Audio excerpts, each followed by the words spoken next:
That's here for them. I feel like Unwanted could be that first hurdle that makes it a bit too difficult, though, to have a smooth landing here in Boston. Because no matter what you want to say about Unwanted, they are certainly no slouches. Now, worth noting the book, Tim, when blue team starts in defense, we do get our operator bans reversed. So Liquid were the ones that banned Blitz, and now it's Unwanted banning these next two operators. Yeah, it's just a visual thing. But yeah, Monte will come through, and then we will have our first defender band out. Very quick pick straight into it. No messing about there from Unwanted. And it's going to be Azami. No major surprises. They're super powerful. What I think here, especially, these are very much target bans, by the way. They look like standard shield bans and Azami bans because they're powerful operators, but there is a reason. Taking it away from Lagonis. Well, Blitz has been taken away from Spirits. When I interviewed him before the tournament, he said, you know what? I actually think I'm probably the best shield player in the world. And I was like, that is a very big statement, but fair play, respect the confidence. And he was like, you're going to see some really explosive plays off the back of these shields. So I think actually Liquid have realized that very early on and said, we've seen you play this operator. It's your most played. It's being taken away. That's even knowing that Lagonis' most played operator is also the Blitz. And then in response, Unwanted have gone, cool, Lagonis, we know that you love Monty. Fun fact for you, he played it more than anyone else around the world last year. So taking that Monty away from him 100% makes sense. Azami, our most banned operator at the tournament, and in fact across all of Montreal too. And Mira, I think it's pretty fair to say, Tim, is a standard go-to ban. I think coming in 6th so far as our most banned operator. So some interesting counter bans against each other, even though they might look super standard. And that now sets the scene for how this is going to play out. We start up on the top floor, Liquid are on defense, and Unwanted have got to try and crack this egg and get the round over the line. Let's get into it then. We're going to just be coming towards the end of the prep phase.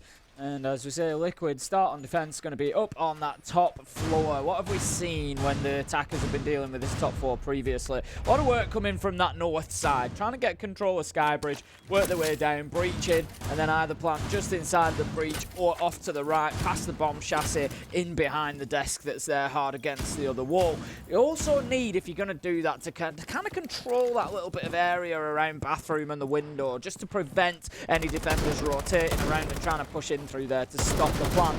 There hasn't been too much attention paid at trying to get through ops. It's like kind of first minute or so, you're trying to move players away from ops and masks a little bit if you can, but there hasn't been, sort of, from what we've seen at least, too much attention. And as I say that, it's straight away Unwanted heading towards the other side of the map.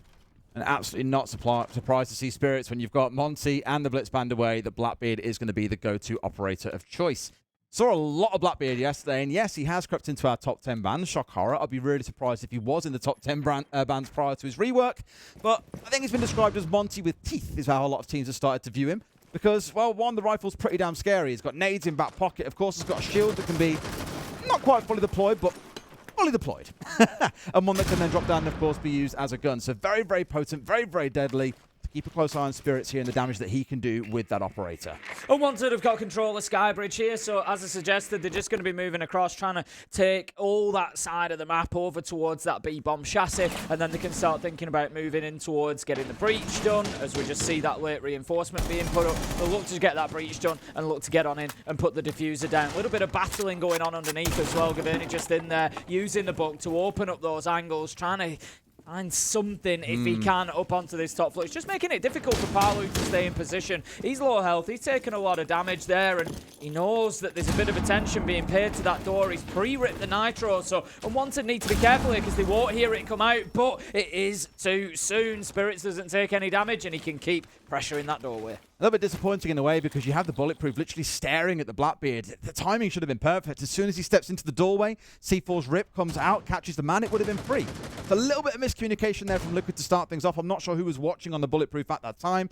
Maybe Maya, I'm not quite sure. But as things play on from this point, no one has yet gone down to him. We're down to the last 30 seconds or so here as well. It is going to be a bloody ending to this round. Yeah, it is. It's just going to have to be a bit of a coordinated push from Unwanted to just say, right, 3, 2, 1, we're all going to push in, try and find some kills, try and find some space. The sense barrier there is just going to help a little bit. Maya manages to find Atom, though. Gaverni with the trade back onto Lagonis, but Liquid are holding on nicely here. They know exactly what to expect, and Maya has got their number. Unwanted just struggling to get in behind that Sense utility, and the round is closed out. Team Liquid there, Des, were super comfortable in that side. As soon as that Sense barrier comes across, you know what they want to do. They want to cross. They want to cross in behind that desk that I spoke about and get the diffuser down there. And they just played it beautifully. They hadn't got the kills Unwanted to enable them to do that. The problem was there for Unwanted, they were a little bit out of sync as well, because Atom was playing display window. He was in a 1v1 against Maya,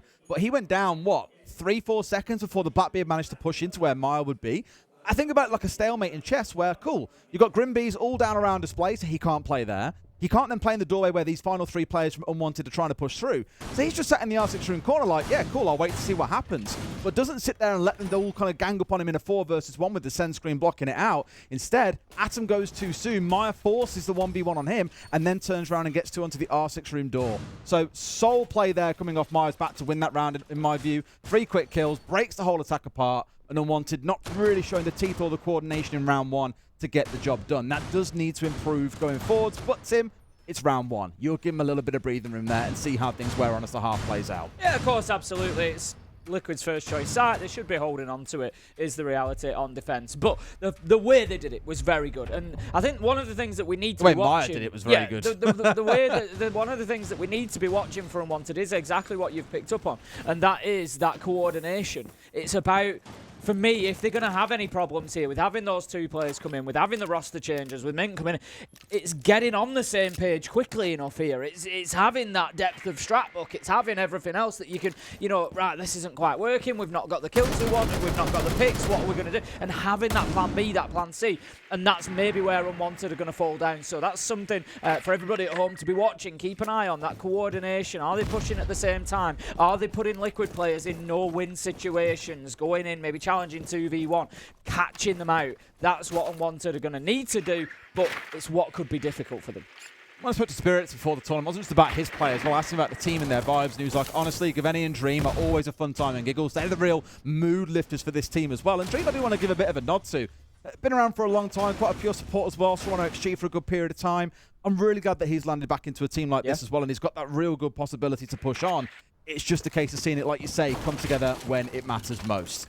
Here though, got ourselves started, and shock horror, Tim, it's a slow start, same as the last round. No one going down too soon, but I think if nothing else, Liquid is trying to sort of massage away and try and hopefully pick off a few drones before falling back on towards site. They got rid of 3 so far, so it's not a terrible start for them, but Unwanted now, though, with almost exclusivity over this top floor, should be starting to think about, right, anyone else lurking around, which there is one, but can we also start getting this ram into position to get the verticals opened up? It's really interesting from Liquid because they've got Lagonis up on top floor with the Clash, and it's not something that we see too often, but it's kind of a smart play because you're looking towards, you know, are they going to send a Blackbeard at us? They haven't, but Liquid don't know that before they get in here, and it's an option to deal with that roam clearance on the top floor. As it is, Lagonis has dropped himself back to site. It leaves Palu up above, all alone on the smoke. The question is, do Unwanted clear him, or do they just leave him out in the cold? It looks like Unwanted feel like they have enough here to start pushing in towards site, and you can see the silhouettes above. They do have a lot of that vertical control, but how about that from Resets? If you're on the vertical, you can be hit on the vertical. Beautiful Nitro. And it's again that piece where Resets has had the space to make that play happen. A 3K for himself. I spoke about Maya back in the last round with an opening 3K. This time round, it's Resets, and all it is now for Liquid is clean up duty, and clean up they shall. They do not look bothered at all across these first 2 rounds. Tim, Unwanted, I'd say, maybe a little bit too slow, a bit too composed. Haven't been able to mix up the pace, and for Liquid, they're more than happy to play that way and just be the ones to be proactive and make the plays when needed. Well, you can see there, normally on that site we'd talk about that vertical control, and Unwanted did a good job of going in and taking that, but they maybe should have been a little bit of an alarm bell ringing in their head to say, we haven't been challenged over this at all. They only took what Liquid gave them. And if Liquid are giving it, then they've prepared for it. They know that they're going to lose that, and they've got a plan. And in this case, it was Resets with the Nitro, and it was done absolutely fantastically. I think sometimes Resets is overlooked a little bit in this Liquid side. Obviously, there's a lot of focus towards Nesk, Palu, Maya, you know, being like the big front 3 line, but Resets does a huge amount of solid work for this Liquid side, and he's just shown exactly there with a 3K in the round. Beautiful stuff. Well, over the last 6 months, he's higher rated, he's got a better KD, he's got a better entry, better cost than Ness. You know, as much as we speak about these big names on this team, I think more because of history reasons. As you say, he's delivering well. And I remember when he first joined alongside Askus with them, there was a few questions around, you know, are these two players the right players to join this team? And there is a reason why Resets is still here. It's easy to talk about him after a 3K, but as I said a second ago, his stats look sublime over the last 6 months. Really cannot complain about it. So, as I said, for Unwanted, it's about them now making a change. Liquid, I think, have played this to perfection, Tim. Do a little bit of roaming. Don't overextend. Don't go too crazy trying to make solo plays and become the hero for your team. Fall back when needed, but be willing to bite back when required as the execute is starting to get set up. And I think the problem that now leads to is for Unwanted, they look a little bit like it's a very kind of set-piece play. Like they know, okay, we're coming into this kind of setup. Here's what we want to do. Put 3 players on this door, 1 there. We push at the same time. While you're still talking about it, Liquid are then biting back and bringing down 2 or 3 players to completely unsettle that. So they've got to find a way, I think, to be a bit more fluid through these rounds. Yep, Liquid are definitely looking really good, really solid so far on Lair. It's a bit of a problem, potentially. You know, this is the map that Unwanted wanted to come and play on. This is their choice. This is where they came to, and Liquid right now showing a good mastery of it. You know, we have seen some really good Brazilian teams on Lair. You and I covering Brazil particularly, thinking back to E1 at the time, now Raza Academy. You know, they were really, really good on Lair, and it means, you know, yeah, I'm talking about another team. I'm not necessarily talking about Liquid, but when somebody in your region is particularly good on a map, it means everybody else has to get good on that map, because otherwise you're going to keep losing it to them. So I think we've seen that across Brazil as a whole, and Liquid certainly showing a good mastery so far. Here I'm quite happy with Unwanted's progress, though. I think it was about, what, 2 minutes, 5 seconds. They were starting to get these breaching charges on the ground, starting to get verticals opened up, dodging away from these C4s, 2 and not getting picked off from below. You know, 2 of those 3 C4s have now been used. So this is probably the best spot they've been in, I think, Unwanted, when it looks at a round. They know the verticals are going to open up to make a plant happen, but then it's about massaging the players downstairs into the right position. And I'm worried they might not be able to do that super comfortably here. Liquid are going to bite back at some point. The question just always will be, when is that? Yeah, I feel like, again, they've kind of taken what they've been given. Liquid haven't, like you said, overcommitted to the fight on that mid floor. They've dropped away. Ooh, a little toe shot coming in onto Lagonis there. Not going to do too much damage, but does start chipping away at the ward. And how about that, though? Maya finds that reverse angle on the vertical atom, and Spirits, though, 1 apiece. That gets things moving for Unwanted as the push starts to develop. Palu takes down Hot and Cold to level it up, but there's another in return. This looks like an Unwanted round all day. 3v1 now on the site. It's all up to that man I spoke about. Resets has to find a 1v3. Is he on the other side of the smoke? I don't think he does. Oh, yes, he does. Gets the down as well. Atom's already got a 2k in the rounds. Him being offline, not a bad thing. Finds 1 more at the same time. The 2 round being used twice here now to try and impede players on the other sides of these walls. Doesn't know about the man to his left, I suspect. Sees him at range as well, but not much you can do when it's Spirits with that shield up. You can play that baiting game with the shield that we've seen so many times over now. And in fact, has got himself away, wasn't aware of Dream. Excellent use of the Dokubi call as well, I will say here, Tim. Dream holding on to that until that 55-second mark, popping it through. And I'll give it to Maya. He instantly sprung out and got a kill. But after that, that information was just helping the rest of Unwanted to get through and get the first round on the board. Good stuff from Unwanted. Very nice attack, like you say, went in, got those verticals massaged, all of Liquid away from their sort of primary positions outside of sight, and then went down and did what they needed to do, won those gunfights and got on top of things. So a nice first round to just settle things down. But in the grand scheme of things, not the end of the world for Team Liquid either. That was their 3rd choice site. They're now just going to rinse and repeat that rotation and potentially come away with the 4-2 half, and then we'll have to see what they can do on the attack. But right now, looking back at this top floor, what do Unwanted need to do differently? Last time they were given Skybridge, they were allowed to go in there and kind of prepare themselves on that north side, but they didn't really ever get anything from it. They didn't manage to get any kills. I'd like to see, it was all a bit one-dimensional for me. I'd like to see, I know I said that we don't tend to see too much attention towards ops, but usually we will have a little bit of maybe a 1-man push in through there, just to try and put some pressure on that mask side, just to try and force the defenders to focus on multiple locations, and that's something Liquid didn't have to do last time. So I'd like to see Unwanted maybe just apply pressure to multiple sides this time. The thing is, Liquid have changed up what they're playing here as well. You see the Bandit coming along in place of the Kaid. You've got the Skopos coming in place of the Fenrir that we saw before. Everything else, I think, largely stays the same. In fact, no, they've also dropped away with the mute and brought the smoke along here as well. So they are adapting to what they're seeing here. I think looking in towards the smoke especially is to try and impede Spirits playing on this smoke. Knowing they had 3 players all pushing into the R6 room door, there's bottlenecks, and you can't rely on Maya coming away with a big 3K again. I also think Unwanted to be the ones to change things up themselves, mind you. They've got things like the Sens on side, which we did see back in the round 1, but a couple of other changes have worked their way into the lineup. Now it's making good use of them, but it will not be the same as round 1. Both teams will be trying something different here. Going to have Atom holding that angle for the moment. Maybe a little bit of intel here, just telling him that there may be a bit of movement ahead of him, but I don't think anything's going to come his way for the time being. Nesk has been forced back by some earlier damage. He was playing over towards Ops, but that's given Dream the space. This is what I wanted to see. That's given Dream the space to start moving in, open that Ops wall, and now Liquid can't ignore that side. Even if there's nobody there, it can be phantom pressure. It's fine. But what it means is that Liquid can't ignore that side of the map. They can't just focus up on that B side. They have to be aware of both. Dream can potentially play in here. He can cut off the rotation. He can cut down anybody who tries to move back through top rocket. This could be really, really nice build-up play from Unwanted. There's no surprises here. There's 3 players hanging out inside bathroom hallway. There's 1 dancing around Mez, and you've got the Bandit tucked away inside a mask. This is nothing new. They've seen this kind of setup 1,000,001 times. But of course, the challenge is, how do you then deal with it? Spirits has been dealt with, and that's the Blackbeard down team. That is not ideal. That's a big first pick for Team Liquid there. Ness managing to find him. Lagonis onto hot and cold as well. And it's another round that looks, despite Unwanted's good build-up play and trying to push those multiple angles, like it could be going in Team Liquid's direction. Atom does manage to find one, taking down the half health that Nesk had left. So that gives them something to work with at least. It was the backstab onto from hot and cold that they attempted to make happen, and Lagonis just put him straight in the dirt. No questions asked, and I think he's going to bite them a little bit. He was the one that, when you've got all this distraction coming in towards bathroom, you've got these 3 players all gathering on the windows, a Blackbeard charging in, for example, you need to be getting someone else up on the backside there to capitalize on that pressure. But Lagonis knew that and pushed aggressively in towards him. Resets has been tucked in the same spot basically the entire round and has still not been dealt with. I just think Unwanted, Tim, they've once again fallen shy of Liquid turning on the pressure when it matters most as part of Unwanted's executing. They've picked them off one after the other.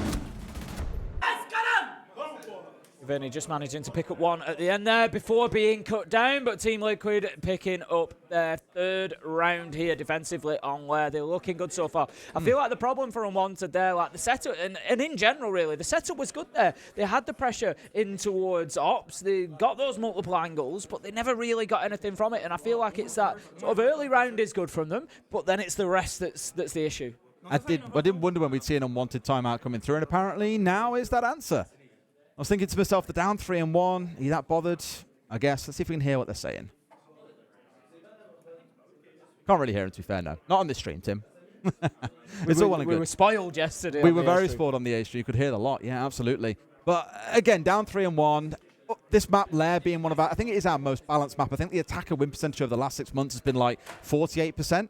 Other maps are massively skewed either towards attack or towards defense. So interesting to see. And Maya is flying, Tim, sat at 8-1. I was just going to say, that's the problem that you've got here if you're Unwanted. You can look at that and say, well, the attackers aren't as successful on Lair. That's fine. The defenders do well. But you're going to have a second half where you've got players like Maya coming in, 8-1 at the minute, absolutely streaking into that second half, hot, finding kills, ready to go. And I've got a feeling that Liquid could potentially get on the attack and start sort of running all over Unwanted here, just getting in aggressively and finding those early picks. And that's maybe something, that Unwanted haven't been able to do on the attack. Like I said, they went in there, they got Ops, they had those angles, but they're not going in and getting the kills. There's no sort of aggression to their attacks, generally speaking, in the early round at least. It's kind of steadily paced, move in, take ground, right, we've got some map control, wait and see what we do next, and they're not picking up those early kills and getting that man advantage. Also, I want to kind of give a nod towards Dream. I spoke about him a bit earlier on, but I've noticed across those first 4 rounds, he is the unlucky sod who has to go and fill the gaps when players die and their teams execute. It was Atom back on the display. In the previous round, it was when Hot and Cold went down on the Capital around Rocket. It's always Streamers having to then rotate over and pick up the pieces in a very undroned area of the map. So it's not so much to forgive being 1-3. Of course, you want to see people getting on the scoreboard and contributing here because Maya is flying, Resets is doing well. You've got to keep up with them. But he is in that unfortunate spot where he has to pick up the pieces when things start going wrong, and I don't envy him for being in that spot. some more prep work being done from Unwanted, just getting those barricades down. It can often be advantageous to get them out of the way early, because the last thing you want to do is make a load of noise ripping down a barricade and then walk through it, because you can't, giving them advance warning that that's what's going to be coming. So for the time being, the prep work continues as we see the external breach being opened as well. If again, nothing else, it offers some phantom pressure there into sight. It forces Liquid away from that room, forces them away from those lines of sight. Last time around attacking this site, Unwanted were able to get good top floor control. There was only Parlu left up there. He didn't get any kills. It was all done by resets on side of sight, and Unwanted didn't really manage to squeeze the advantage out of those vertical angles that they opened up with the Ram and the Buck. And this time they're going for a little bit of a different technique. We don't have that same soft destruction available, so we're not going to see quite the same approach from them. We might have a little bit. They've got the ace there with the soft breach charges. Could open up a few angles, but it's going to be more lateral, I would imagine. You'd hope so. I mean, for now, it's more of anything else, securing the ground they've got, making sure they can get this top floor and not worry about the threats that they've experienced across the last few rounds. Problem is, again, Tim, the pace hasn't quite been high enough, I think, to go for a full-on clear to make sure everything is fully in your control. So they've probably going to have to, at some point, concede and say, you know what, we can't have full top floor. We do need to maybe worry about the areas that we can have some control of. I mean, look how dug in Liquid are. We're down to the last 60 seconds, and there are still 3 players sat above site here, unmoved. So I think Unwanted are going to chance it, and we saw what happened for G2 versus M80 yesterday. G2 made excellent use of that top floor to punish M80s. They tried to ignore the top floor. You may well see the same happen here. Yeah, this is a problem for Unwanted. I don't see how they get into the site. They're going to have to win this challenge on Tapalu before they can push in through there, because he's just going to hold that position all day long. Dream does manage to pick up Maya, which gets something moving inside the site, but it's not site that's going to be the problem for him. It's going to be those verticals. We do have a couple of Unwanted players up there. They haven't aggressed just yet. They're allowing Liquid to keep those angles, but with 25 seconds left to go, there's a lot that's going to have to come together at the same time for Unwanted now. They know that someone's going to push them upstairs. Like, they just have to. They don't know when it's going to come, and he's got through one. They've managed to run their way through. And Nets has gone down, but they don't know about above. The timing is spot on. They don't get the kill with the shotgun, and like that, it could still go Unwanted's way. Resets, trying in for the retake himself. The diffuser now going down, finds one, but can he get the vertical in time? I don't think he'll get over here at this point, Tim, but he's brought it down to a 1 versus 1. Ace or bust. Sees his man and gets the down. Resets in for an ace. He'll stick the disable, and Liquid are up 4-1. Unbelievable play from Resets. Absolutely wonderful stuff. Unwanted, you got to feel for him on that one. There's, 9 times out of 10, they're going to win that. I'm so gutted for them because they played it beautifully. I was concerned about the top floor hold that Liquid had. They got the kill onto Maya and Lagonis, so they cleared outside. They knew they had the space to run into. And the push onto Parlu, I'm sure that, we may see it in the replay, we may not, but the push onto Parlu was perfect. Just as they ran in, Gavani goes through and gets himself the kill onto Parlu. It allows that attempt to go down. They get more kills above. It's left all up to Resets. But what a round. You just can't plan for somebody doing something like that. And Resets, I picked up on him earlier. I said he's sometimes a little bit overlooked, I think. Not only has he got an ace there, he's cost Fresh 50 quid as well. And that is the sweetest victory of all. In case you didn't know, Fresh, often when we see an ace donates 50 quid to a mental health charity, so that you could go into a good cause. Well done, Resets. You're doing it for everyone around the world. Good stuff to know. I think for Hot and Cold, it was a real sting. I don't know if it was a communication issue on where the shots came from. Like, you should have seen the bullet trails coming down as well. In fact, I think Suppressor maybe not seen him, I don't know. But the main concern there for me more than anything else was they knew where he was. They knew that he'd retaken top floor. The calls must have been there. And Hot and Cold has just watched his teammate die from that exact angle and then ran through a doorway exposed to that exact same angle and paid the price. The problem was that he'd taken a lot of damage from Parlu. Parlu had kind of half won the round for them with that one shotgun shot he got off. Yeah. Because Hot and Cold knew that he just couldn't be taking challenges on, and it literally it was one bullet on his heel. It's so frustrating because if he gets out that doorway into safety as well, Resets has to then drop or push downstairs and it becomes a whole other 30-second affair, in which case you probably win the round. Yep. So unfortunate, but fair play to Resets. Onwards we march, though. It's the last round of the half, and then we'll see how Liquid fare on the attacking side of Lair. Unwanted, maybe not quite been the start they wanted, because remember, Tim, it has been their map pick here on Lair. They don't really look a team that are too comfortable attacking it at the moment, unfortunately. No, definitely not. Maybe, you know, let's not forget, this isn't the side choice. They've picked the map, so Liquid choose the side. Liquid wanted to start on defense, so we might see a bit of a different second half where Unwanted are more comfortable. They're able to come back into it. That would make absolute sense for a team with 2 new players as well. Generally, you're going to be better on the defense because it's your setup. It's what you're planning to do. That's the thing that you can control. Where you play on attack, you've just got to be a bit more fluid. And that comes with time together as a team, so it can be difficult for a roster like this. But so far, I think, you know, very promising signs for Team Liquid. Yep, they've had one round there that they've had to kind of rescue in a 1v3 with an ace, but otherwise, they've looked pretty comfortable so far. They have, yeah. Like I say, the one thing I'm really pleased with them is they know when to sit back and be defensive. They know when to spring forward and take action. And it's on Unwanted to be the ones who work your way around that. You've got to react to what the defenders are doing here. Normally, it's the attackers who determine the pace of a round and where the action happens, but look at the ones who look like they're in control of the tempo of how these rounds play out, and that is a concerning point for Unwanted to worry about in this final round. Spirit's back on the Blackbeard, not quite seeing him shine to the quality that maybe you'd expect. Yes, he's not on his old trusty Blitz, but it's still a really powerful shield operator. Not quite demanding the sort of presence that he needs here. Right idea. C4 is so well placed and almost brings down 2. Spirits, well, he's down to half HP, but Tim, they've got Nest, they've got resets, but now down to a 3v3 with 45 seconds to go. This Blackbeard just showing the power there as well, peeking round the corner. And it's another good basement attack for Unwanted here. They've come in, they've absolutely commanded every one of those gunfights practically, and they've got all the space they need. Gabani's going to start putting that diffuser down. Maya tries to fight back, but Dream is there, locks it out. Unwanted once again show the ability to attack that basement site very, very easily. I'd say it's a glaring weakness on this site for Team Liquid. They've defended fantastically well apart from that basement. They just haven't been able to get anywhere near it. It was a 3-man push coming in from the east side that I think really stung them, because a lot of eyes naturally go towards Blackbeard. You had the C4s coming in. You had Palu coming in with the attempted trade that didn't go off.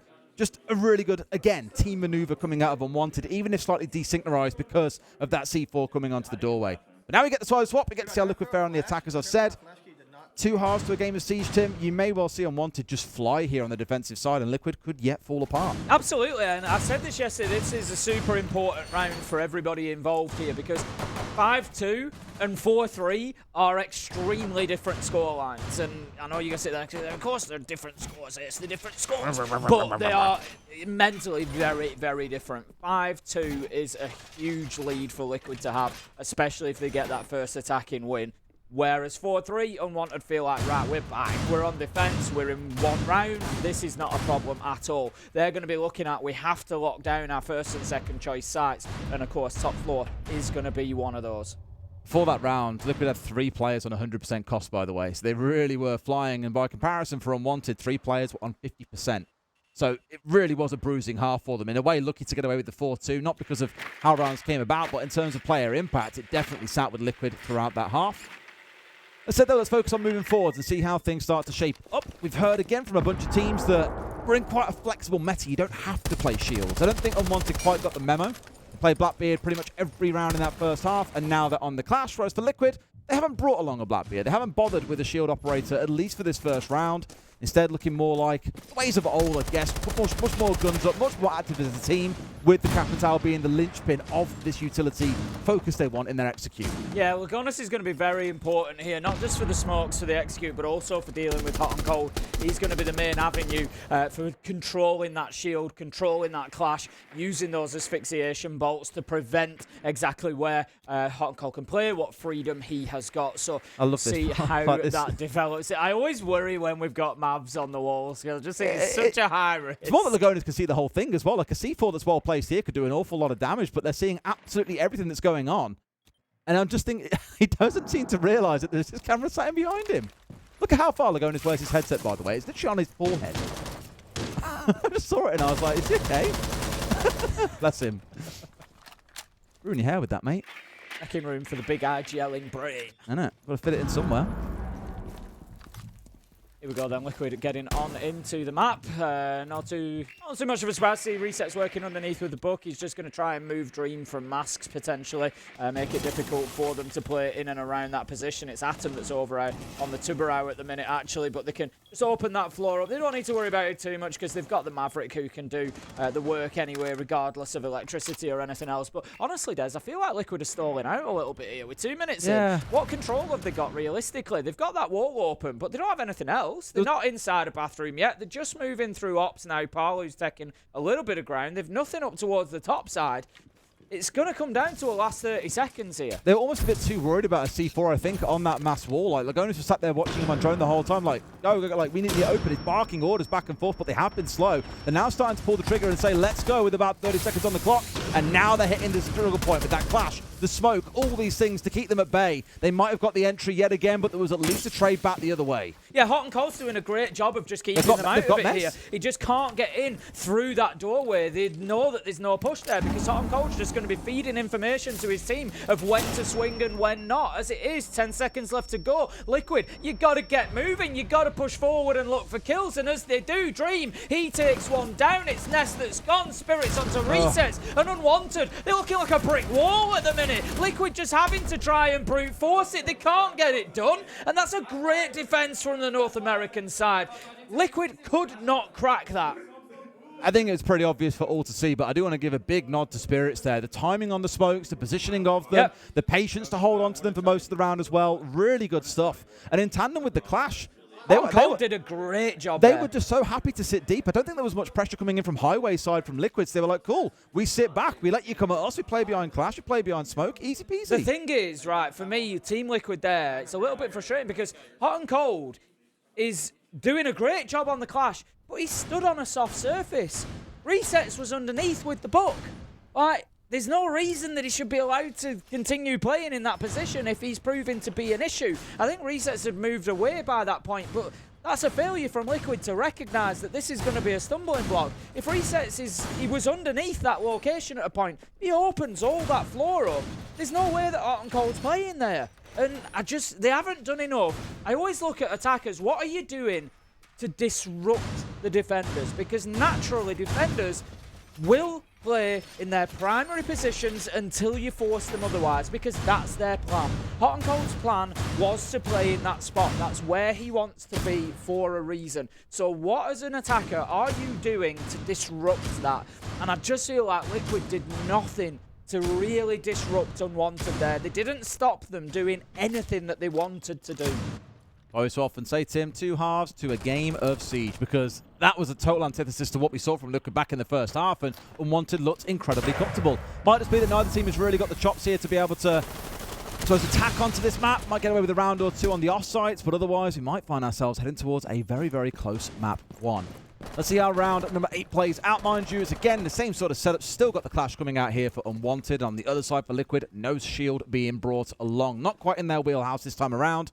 Well, I am looking towards the Dokkaebi of Nest. I love seeing that when teams can use Dokkaebi well. I look at teams like W7M, BDS. They've got 3 players in their rosters that have Dokkaebi in their top 3 most played operators because they know the power this operator brings when it comes around to an execute. I don't think enough teams really... People know that Dokkaebi is strong as an operator, but don't respect just how strong she can be for a well-coordinated team. Right, when we talk about disruption, what are Liquid going to have to do this time? They're going to have to clear top floor, because look at the bottom right of your screen. Unwanted, every single one of them is on the second floor. Nobody is playing inside a site. They have decided they are holding this completely vertically. So Liquid have absolutely no choice. There is too much soft surface above this site to be able to realistically plant in there unless you get the kills. Palu gets in, catches Gavini whilst trying to do a late reinforcement. Pressure in the clash. This is better from Liquid. They are disrupting Unwanted. They are forcing them away from positions. They've not allowed them to reinforce areas that they want to. But again,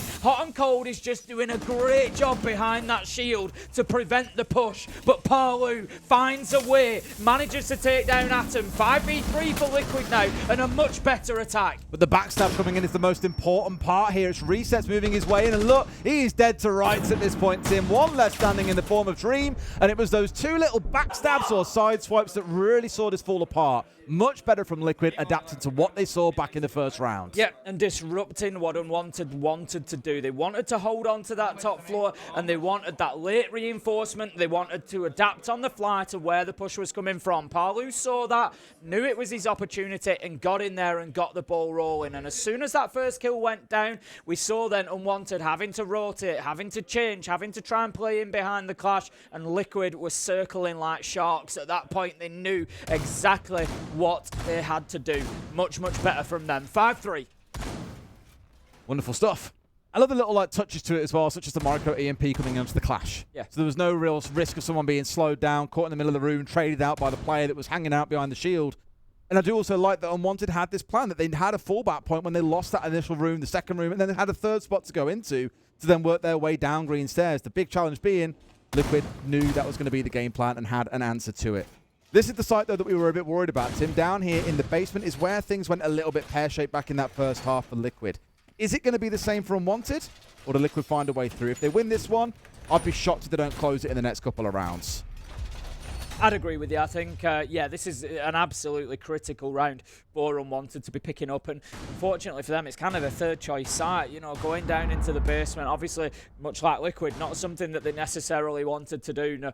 But we did see Unwanted have a really good attacking couple of rounds onto this site. So you'd have to ask the question, you know, you'd expect them to know where that pressure's going to come from and how to deal with it. So, Liquid, what are you going to do? I'm asking that question again. How are you going to disrupt this defense? If we have a look at the defense once again, there's only one on site. 4 of them are elsewhere, mostly on the first floor. We've got Hot and Cold up on the top floor. Makes sense on the Scorpos. He can kind of teleport to his other shell if he needs to move quickly from one floor to another. Liquid, start trying to make a push, get taken down by Spirits, finding Maya. Great start for Unwanted. It's good to get rid of the rat in the nook as well, right? I do want to touch on Maya for a second, by the way, Tim. Let's not forget, he was 8-1 a few rounds ago. On attack. He has shown nothing really across these first 3 rounds, or even towards the back end of the defense too. That's a concern. Yes, Reassessing has played well too, but he himself was up towards, what, 8-2 at one point? He's only just starting to crawl on forwards here, keeping in flow with the number of deaths, the number of kills that he's securing. So Unwanted looking all right. Ness getting one back on towards Gaveni. The Ella being taken offline here. Still half a round to play though, so far from over.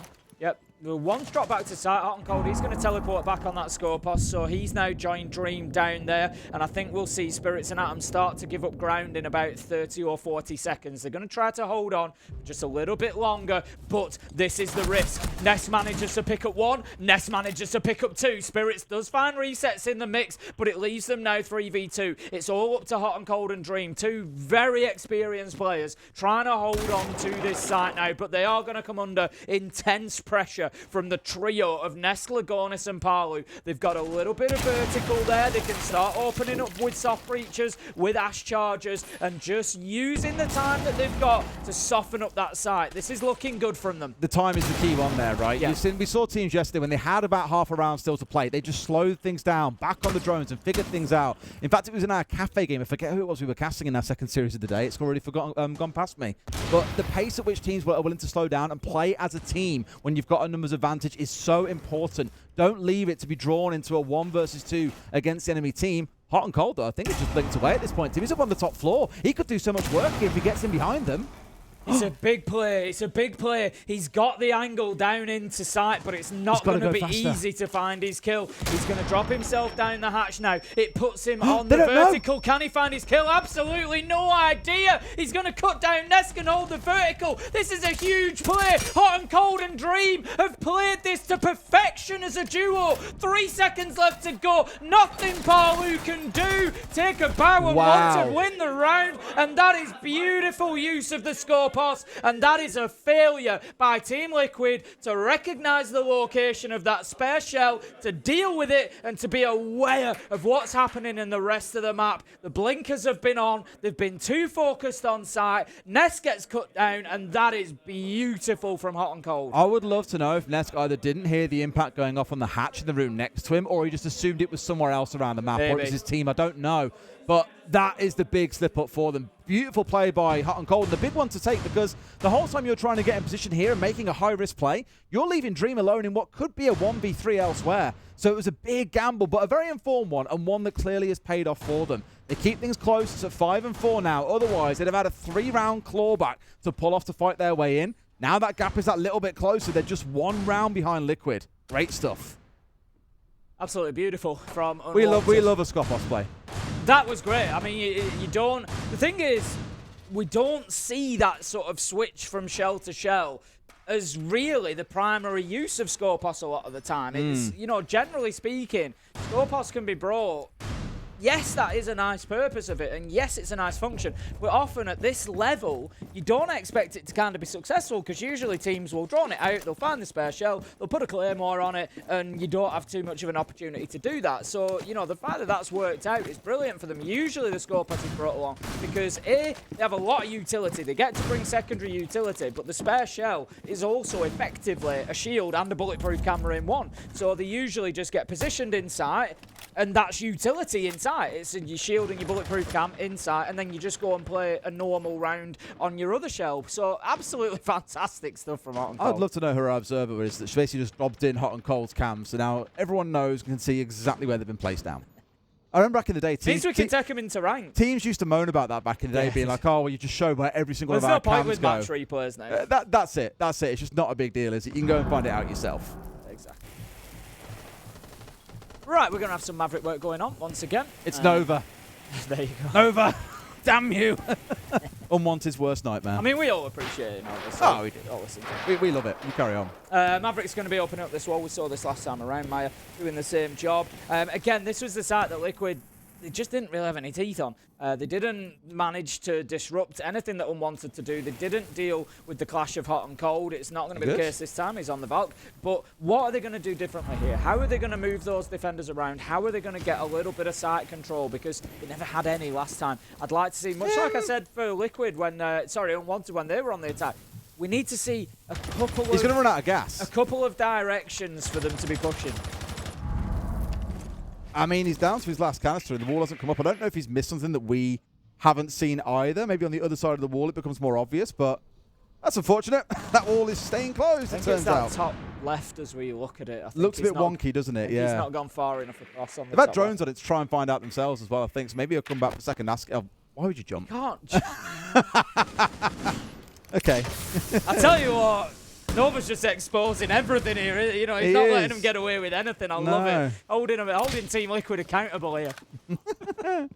Okay, well, that's going to take up a large chunk of their time here in getting this done. So now they're going to have to force it on the backside like you're seeing. So the failure to get this wall open, I'm not going to say it's going to cost them, but it will really hurt them here. A great shot from Nest to get one, but there's an immediate trade as down goes Lagonis on the other side. The push comes in as Maya moves forward, does manage to find Atom, but there is always an answer coming in from Unwanted. 30 seconds left to go. Liquid might need to just try and massage this into a position where Maya can put the diffuser down, but I tell you what, he's getting nothing put down as Hot and Cold manages to find a beautiful nitro from underneath. Gavarni picks up one. Nesk is fighting to try and rescue something from the burning wreck of a round that this is for Team Liquid, but with 8 seconds left to go, almost certainly not going to happen. Spirits finds the final kill, and again, another big play coming in from Hot and Cold there, this time with the vertical nitro from below on the Valkyrie. Beautiful stuff. Unwanted, they level things up 5-5. That's the key one. Liquid, I was about to say surely a timeout is in consideration at this point, and sure enough, it is. Good news is, Tim, Maya has got at least one kill, but he has died 5 times in the process of getting that kill. You can just see how things are getting a little bit off on this side of things. We always say it, 2 halves to a game of Siege.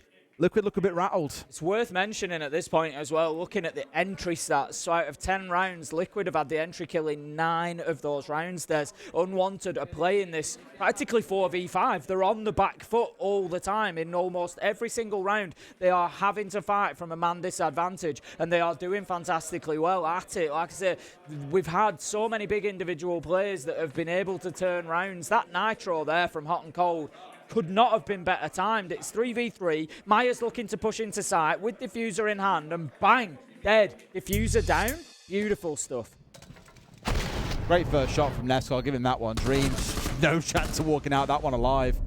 We touched on it at the time, though. The failure to open up that mass wall removes one of those angles that the attackers can work their way in through. They've done no work to clear out ops. Nothing inside the bathroom. So Unwanted just knew where all the pressure was going to come from. And they had the answer. It was Hot and Cold downstairs with the C4. It was the smokes at the ready. It was these longer angles being held. No real big challenge for them in that round. And now they're in with a real chance, Tim, I feel, of kicking on and winning this game. definite possibility for them. It is their map, and you put them on the defense, you'd expect them to have a command of things, but this is going to be, again, I know I keep talking about these critical rounds. This one is a really important one for Unwanted.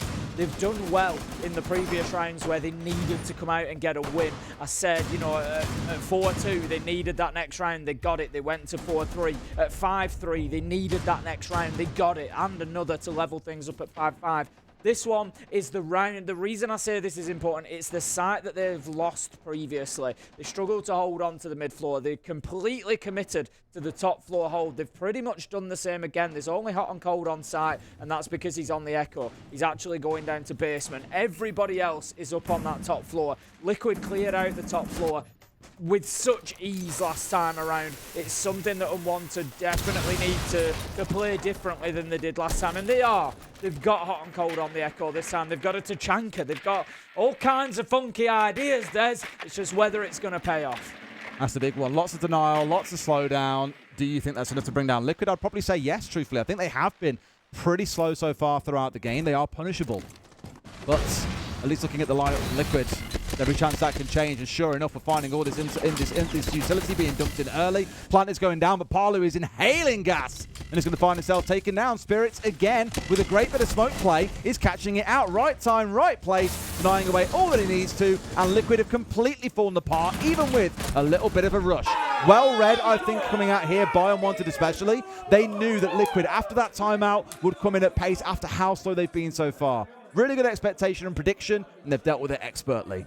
Yeah, really good setup from Unwanted. I've got to call it a bit of an error from Team Liquid as well. Last time we saw that sort of defense from Unwanted, if you remember me saying, everybody's up on the top floor. There's no way that you can attack this site directly. In that situation, you're going to have to clear the top floor. And Liquid did last time around. This time they thought, no, we're going to try and attack this site directly. And I think they've just proven exactly what I was saying. You can't do that when you've got 4 players up above, because you can watch pretty much every inch of that site, and we've just seen it happen. You know, Unwanted have just cut them down so easily when they've tried to push in directly. I think that's a bit of a miscall from Liquid, really, to think with 4 above that they could just muscle a bit of a plant. They tried to at least affect and influence top floor with minimal risk, right? It's why you had the Candelas being dumped into R6 room and things like that, but the main problem was Spirits on the smoke. He was untouched actually inside the site itself and was like, all right, you want to drop down smoke grenades so you can't see me? I'll just throw a smoke in the middle of that, and you're dead. End of story.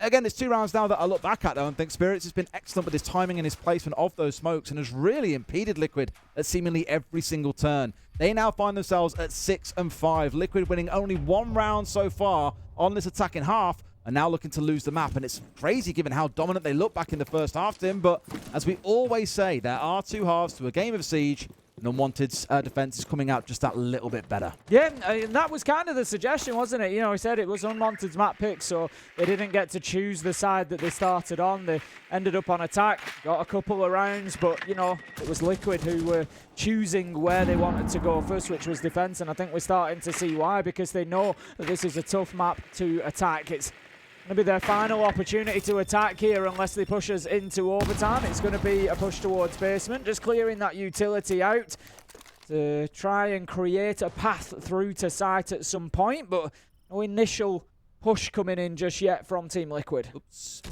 Got a bit of an issue by the looks of things. Disconnect coming in here to make it ourselves a rehost coming in, no problem. Under the rules, that is allowed. I think when it's online, it's a different story, but here, because we're on LAN, we'll get that sorted and get ourselves back in to see how this game concludes. So bear with us while we get the lobby set back up and everything ready to go. Yeah, it won't take too long. We will just get that problem ironed out. But yeah, for me, I think Team Liquid have let this one slip away a little bit. They've had opportunities. I think they've made mistakes. Like I say, I think whilst it's easy in hindsight to say, oh, it didn't work, this is why it didn't work. But I think when you've got, you know, 4 players, 3 up above on that site, with the amount of verticality they've got, it's always going to be difficult, whether it comes down to a well-placed smoke canister, whether the point is they're just going to know everything you're doing because they're watching every exit and every entrance. They know if you've come into the site. They know, you know, because they're monitoring it all from above. And yeah, a couple of Candelas thrown in whilst I get it, it's not really going to be enough, and we've just seen exactly that. So I think Liquid have definitely had opportunities to close this out, and Unwanted have punished mistakes. They've done fantastically well. Hot and Cold with 2 big rounds himself, and then Spirits, like you say, holding down with the smokes, so solid. Really, really good stuff from Unwanted. I just like how on both sides we've seen similar outcome. Like if Liquid win this next round, we've had 4-2 halves of both teams on the defense, and it's been the basics that both sides will have lost. And in which case there's not really much between them, but it's a difference in how things have been played out. I think, for example, Liquid's defense have been really good at knowing the right time to stab into the attackers and disrupt them before they can really get moving.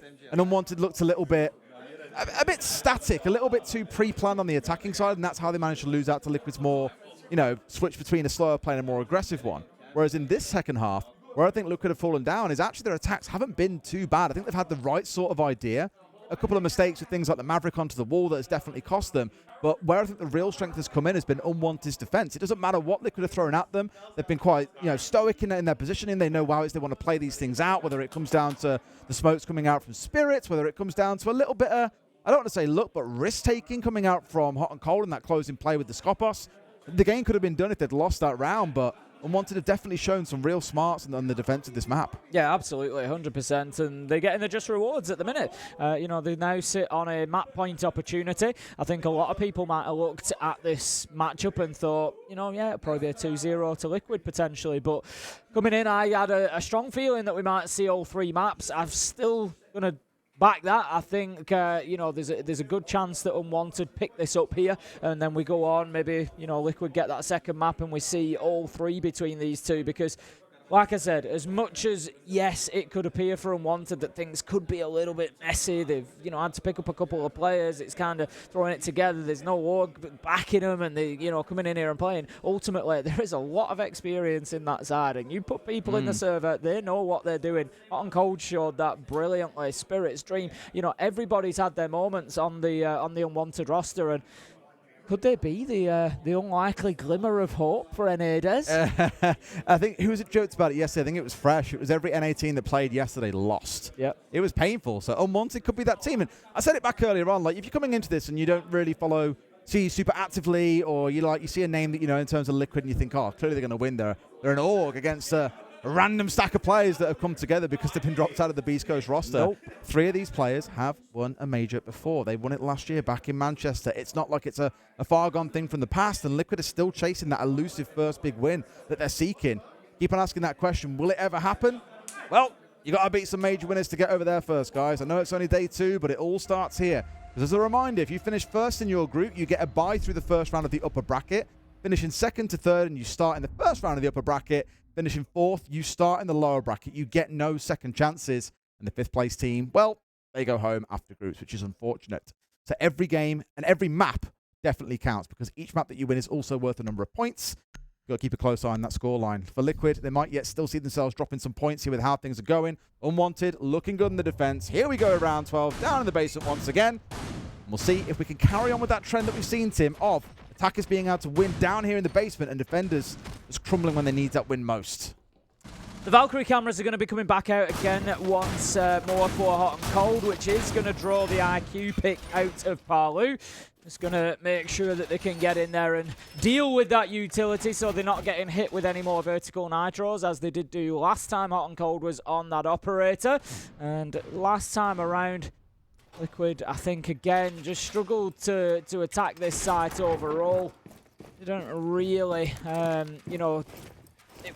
it was close. It was 3v2 at the end. They just didn't keep a handle on the fact there was a Skopos shell on the top floor. Hot and Cold really punished them with it. So the difference that I'm looking for here is that attention to detail from Team Liquid. Make sure you're aware of those Valkyrie cams. Yes, the IQ should help them do that. Make sure you're aware of the locations of Unwanted. Where's everybody playing? What are they doing? Make sure you're ticking those basic boxes.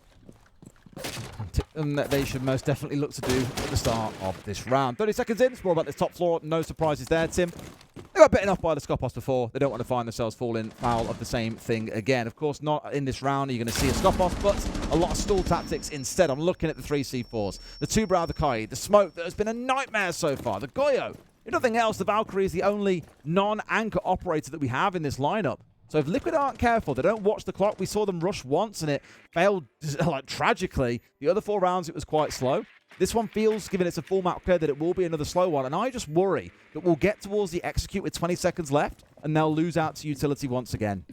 Bit of a different defensive approach here. We've got everybody back on site now very quickly for Unwanted. If you remember last time around, there was 3 that played on that mid floor for as long as possible. They lost a couple of lives up there. Liquid managing to get kills as they went. Unwanted, of course, still secured the victory, but it was a big cost for them trying to hold on to the mid floor. So this time they're not going to do that. Gaberni does manage to pick up Maya, so that's a great entry. Again, entry is somewhere in the game that Unwanted have struggled a little bit, but they've improved that over the last couple of rounds, and that is certainly a best foot forward. The question is, can Liquid now do enough with the map control they've been given to break down this defense? I need this top floor being opened up first and foremost, which is where I imagine we're now going to finally go in this heading to. It's got those RAM gadgets in back pocket, is used 2, and 2 is still remaining, so maybe not. Instead just saying, right, we're down a man, I've got to try and force a kill here. We can't afford to try and play the same 5-man setup we'd normally look to. Without the Deimos on side of Maya, that's really going to sting too. Here comes the push on through, a bit of a self-flash coming out. 3 players were stacking up here to try and make it happen, and Hot and Cold has gone down too, Tim. It is looking miserable, and Unwanted might be about to take this 7 and 5. It certainly looks that way as Gaberni manages to pick up Nesk. It is all up to Resets. I've talked about him being a little underrated. Can he prove that once again? He's already had an ace in the game. Can he find a huge 1v4 clutch here? That's going to be 3 kills to bring it to a 1v1. It's him versus Spirit, but look at the health. Look at the health on the side of Resets. He is 1 HP and a dream here, just taking down that utility, so maybe they don't know where the push is coming from, but Spirits, he can just keep himself alive here. He doesn't really need to challenge this. He can play the clock, force Resets to put the diffuser down, and then go for the kill. Well, he's going for it now. Spirits will start his move, surely. A C4 over the top might be enough. He's got to go for the planting, but no time left. Spirits playing out the 1v1 expertly. A game of 2 halves. And Unwanted walk away the winner. Fantastic start from them on Lair. You can see the spirits are high in the team. They have come in. Des, I was, asking the questions. How coordinated are they going to look as the game goes on? They really grew into that one. It was a little bit of a struggle for them on the attack, but as expected, probably on the defense, they really showed us something there. Unwanted looking great on there. I'll always come back to it, Tim. It really was a game of 2 halves, though, right? Yep. We really thought 3-1 that Liquid had that one in the bag, but it turns out not. Maybe their fortunes change on map 2. Back in a few minutes.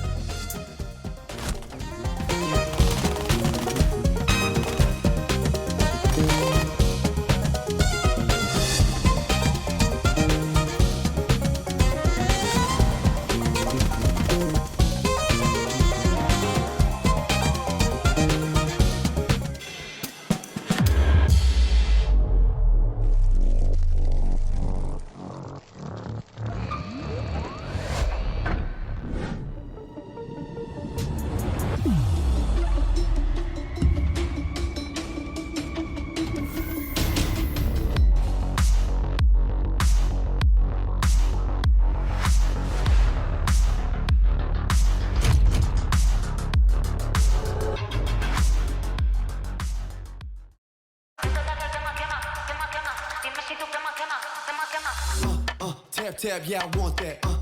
No lines, I don't cut back. Sweet, salty, and all that. Let loose, come get that. Can you play that back, back, back? Can you run that back, back, back? I'm trying to play that back, back, back. I want that. Tap, tap, let's go, let's go. Tap, tap, let's go, let's go. Tap, tap, let's go, let's go. Right here, can you feel? Let's go. Tap, tap, let's go, let's go. Tap, tap, let's go, let's go. Tap, tap, let's go, let's go. Right here, can you feel that? Ooh, you feel that? Ooh, the real back. Ooh, I'm still that. Ooh, you catch that? Ooh, I guess that. The best back. Yeah, yeah. 30,000 up, I'm a pilot. Might jump out if I'm wildin'. Catch my flow, I'm so stylish. Tap, tap, real smooth. Can you play that back, back, back? Can you run that back, back, back? I'm trying to play that back, back, back. I want that. Tap, tap, let's go, let's go. Tap, tap, let's go, let's go. Tap, tap, let's go, let's go. Right here, can you feel? Let's go. You want to know a secret? In Boston, the world will learn what Secret have been hiding. Wait for this to unfold! It's all falling apart here! A 5 versus 3 goes awry! The map because they know what's going on. They can smell what they're cooking, and Doom starts off with a real big serving of 2 kills. He's tearing them a new one. There's one left standing, and Doom, he's had a great game so far. Another off towards the left, but they are giving him nothing. It's one man left. Vendetta's out, sees his man, can't quite find him. Doom has pulled out a 1v3. For 4 years, Talon sat in the shadows, watching D+ and FearX go to event after event after event. Now it's time to do this properly. PSG Talon, they're dropping all over the shop. Gotti, once again, all that's left, 10 seconds. He's got the both. Seems too easy now for him. Creeps up slowly, code it! 30 seconds left to go. He knows as well, he gets, oh my god, he's got the close one. The last one, inside of What on earth? What becomes of a team that loses everything? To come as close as possible, but to let it slip through their fingers. Clash tucked in the back corner, gonna get pressured on here maybe as well. But look at that, he's turned around and found one. He's got behind the Clash. He knows exactly where he is. He can just pre-fire around. Oh! And he misses his shots. The box is going down. They must have another one ready. KDS though, he praised him as the highest rated player. And Handy's got to do the lot. Diffuser did not get stuck, but he's found one. Can he do it in the 1 versus 1? A nade over the top, knows where his ban is.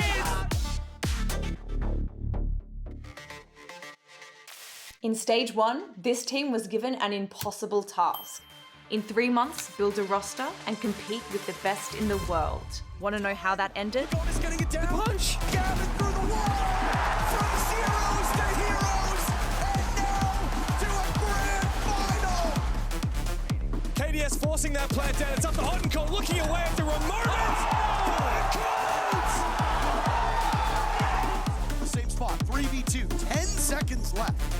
Lagona's holding diffuser, but it's Gavin. Dance, Gavin, dance! He's won all 3 rounds!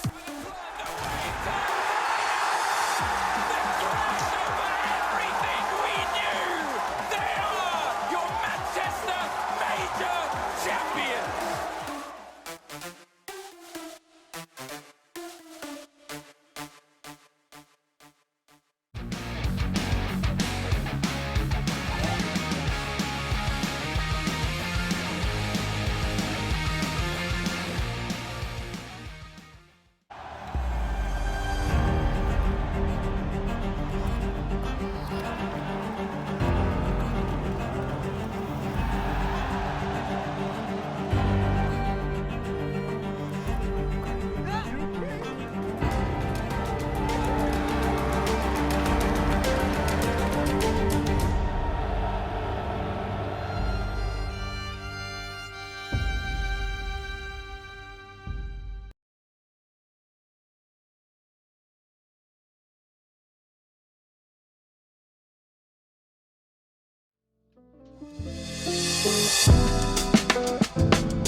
Tale of two halves back on map 1, where Liquid came out the gates firing, and we thought surely this is the start of something special for Liquid.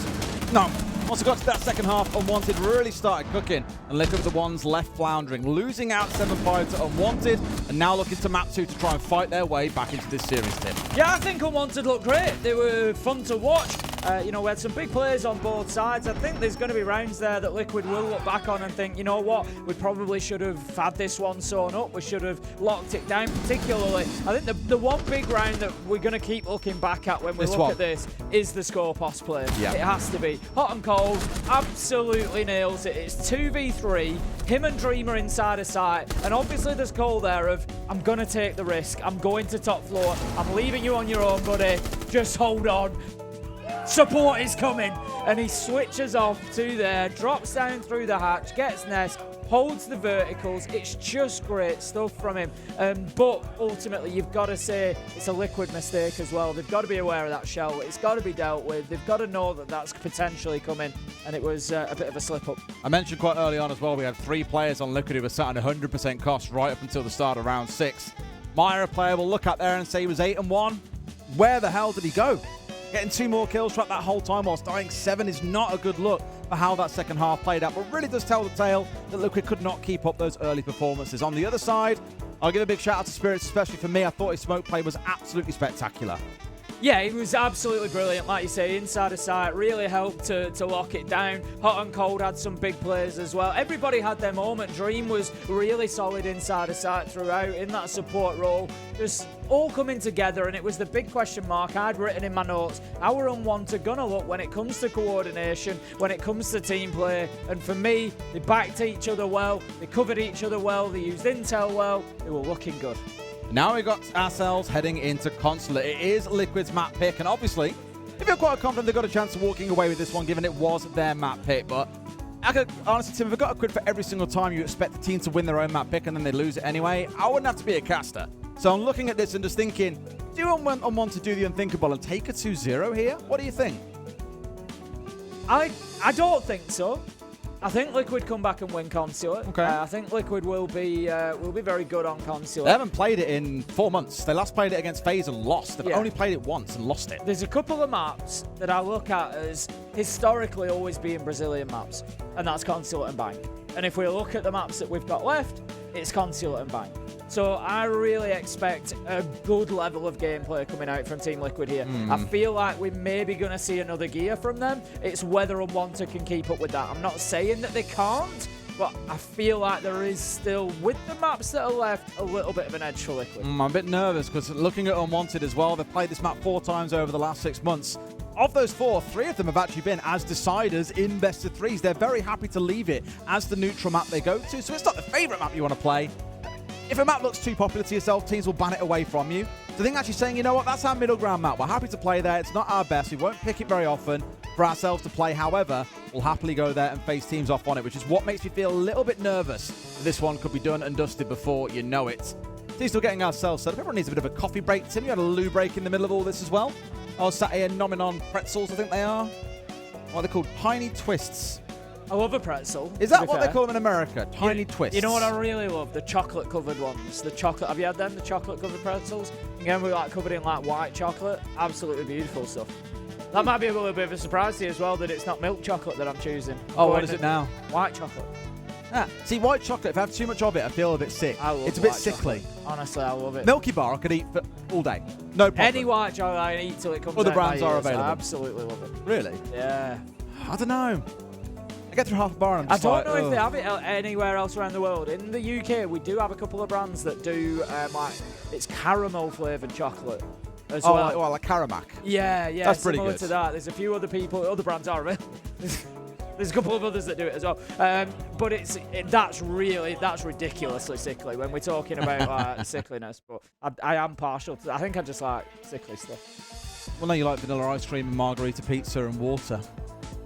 You're really it's vicious rumour. I tell you what, I feel so bad for your missus. You must be a terrible date to take out. Margarita pizza. I'm a very good date. Margarita pizza. I can vouch for that. Exactly. You've been out with me many times there. Many times. You kissed me once or twice as well. Margarita pizza it's not my favourite pizza. You're just spreading this rumour. Right, sorry, it's pepperoni. It's not pepperoni. What's your favourite pizza? I like all sorts of different pizzas, but I do love like a good meat feast style. I thought you were about to say, but I do love a really good margarita. I've missed the trick there. No, I do like get some chicken on there, some meatballs on there, you know, a bit of barbecue sauce. Okay. These bans are legit, by the way. This time around, because Liquid on the blue side are on the attack, they are in the normal order. So Unwanted taking away the Monty from Lagonis, Blackbeard being taken away from Spirits. So still sticking with that double shield ban, but Tim, it does mean that Lagonis' most played operator as well as Spirits' most played operator in the Blitz is available. And to be fair, so far, I would say on the last one where we saw the Blitz taken away, it was Spirits who adapted better when we had the Blitz and the Monty taken away. So coming in here, we need to see something out of Lagonis. He doesn't have the Monty, but he can use the Blitz. We need to be seeing a little bit more from him. It could be the difference maker of pushing Liquid over the line. Alrighty. I think also with the mute one, you see that as a ban, you're just like, okay, that's really interesting. You've got something you want to do if you're banning away a mute. We'll see if we see a bunch of gadgetry being used that would otherwise be impeded by the mute, but also in consideration for the map itself in Consulate, it is quite boxy. There are a lot of bottlenecks where mute jammers are very, very effective. Also a bit of a target ban in towards Spirits, his most played defensive operator. I feel like this guy an awful lot today, to be fair. He's coming up with playing great smoke plays. He's now seen a target ban against him on both attack and defense in this map. A lot of respect being heaped on him. Getting on into it then, round one. We're actually going to start in Piano from Unwanted, and that's going to mean we need a bit of top floor hold from them. You can also hold it to a degree from underneath as well. Sometimes we'll see a little bit of a presence down there, but looking across, we've only got one Nitro on side, and that's hot and cold on the Warden. I wouldn't have thought they'd want to stick him down in basement, so he's likely going to be playing on the top floor, I would have thought, so that he can avoid any potential flashes or anything else that are going to be coming in. There's quite a few, got 4 flashes on the side of Liquid, so definitely could see some use from those Warden glasses. Sure. Again, for me, it's watching how they play around the mute ban. You don't ban that away and then do absolutely nothing about it. Immediately here, you're seeing the Twitch, you're seeing the Flores coming out. That is a lot of drone work they want to get done here, both for information purposes, but also clearing their way through the map. And I think it's probably a good read from Liquid. Back on Lair, there were a lot of these very util-heavy setups that we were speaking about. It was really hard to break through a few of them, and there were Vulcans scattered everywhere, and we had mute jammers laid down. It was frustrating to deal with.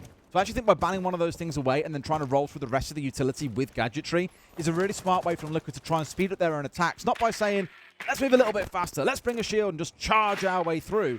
Instead, they're saying, let's actually take away what the other side can do about their pace-slowing abilities, and that's how we'll find ourselves going a little bit faster. Whether or not that's successful, we'll see, because the problem with having so much drone utility, Tim, is that you have to take a good, 60 seconds, 90 seconds to actually use it all. 60 seconds in, still got 2 of those Roteros left to go through. Great use of the Roteros from Lagonis there, just clearing some really key areas. Top yellow removes the barbed wire, removes anything from bathroom window as well. It's all helping to shape up this push. Maya is going to get himself inside of top spiral as well, just in behind the vending machines. We'll send in the Twitch drone, looking to clear out those Goyo canisters, I would imagine, and the prox alarms. So we're starting to see this attack shape up here. He's actually leaving the Vulcan canister for now. Going to lose that drone as well, but it might just give Maya an opportunity to get a little bit of a surprise attack here, but no! Shot. No! Atom is ready! Who can? Cap can! Atom can as well. He's absolutely eviscerated in there. A second one comes through. Lagonis stepping around to try and fight his way in, and the Gaveni's also shut another one down. Liquid, they might have came with a game plan. Tim, I know what I said earlier about trying to speed things up a little bit. They've just been caught during the very early part of this prep, and I feel Maya maybe went a little bit too far ahead of the rest of his team, and they have paid the price for that one. I don't think Unwanted looked rattled at all in that round. I think it was too obvious for Maya. So he's on the Twitch drone, the Capcan sees it, and they have this second where he just kind of leaves his drone to be shot. It's like, I know it's going to be shot, but I feel like when you do that, when you play this game a lot like these guys do, and you see a drone see you and just kind of stop like that, your immediate thought is, they're coming off to get I'm going to get pushed here. And so Atom was ready for it. It was well read by Atom. Yeah, granted, he had to kind of figure out where the Twitch was going to be coming from. But in the position that he was in, there was only 2 places he could come from. He could come from his left at Spiral, or potentially from admin, but unlikely from admin, because he probably would have known about the fact that they were in admin and copy by that point. You know what the big tell was as to why they weren't coming admin side or Visa side was the fact that he didn't shoot out the Glow canister. Yeah, exactly. So I saw that and I was like, it's because they're not pushing that side of the map. Now, obviously, Unwanted don't know that, but if you're going to put one on one together and go, oh, we're not seeing any utility come from that direction. We've had no drones come that way. They're not shooting out the Vulcan canister. Oh, it's going to be a yellow take. Atom's had great speed of thought there to think, that Twitch drone's just seen me and stopped. He's probably coming off it. The only place I can be pushed from really is top spiral, realistically. So I'm just going to watch that angle for a couple of seconds. And he gets himself a kill on the back of it. And then the rest of it just falls like dominoes around it. So really well played. Nice defense from Unwanted once again. And Liquid might just be sweating a bit at the minute, Des. I could definitely see the bees starting to fall down their faces. Maybe not Lagonis, that extra like far forward headband of his for his headset. And then catching some of those sweat beads as they start to build up. But if nothing else for Liquid, it's round 1. You can afford to park it there and say, cool, guys, look, realistically, 2-3 rounds here is all we need. We found that back on the last map. I'm sure we can rinse and repeat here and get ourselves going. That reminder that it is their map pick. You would expect them to see them being the more proficient attackers here. That first round, right idea, just not great execution in the final 60 seconds. And what a steal for Unwanted that they've just got Piano done. That's usually your third choice point. site. You know, they've gone in there, they've taken potentially a little bit of a risk. We're going to take the more unpopular site, and now they're looking, honestly, a big step towards the 3-0 start here. You know, you'd look at this and say, right, top and bottom floor are the ones that you should probably be locking down on Consulate.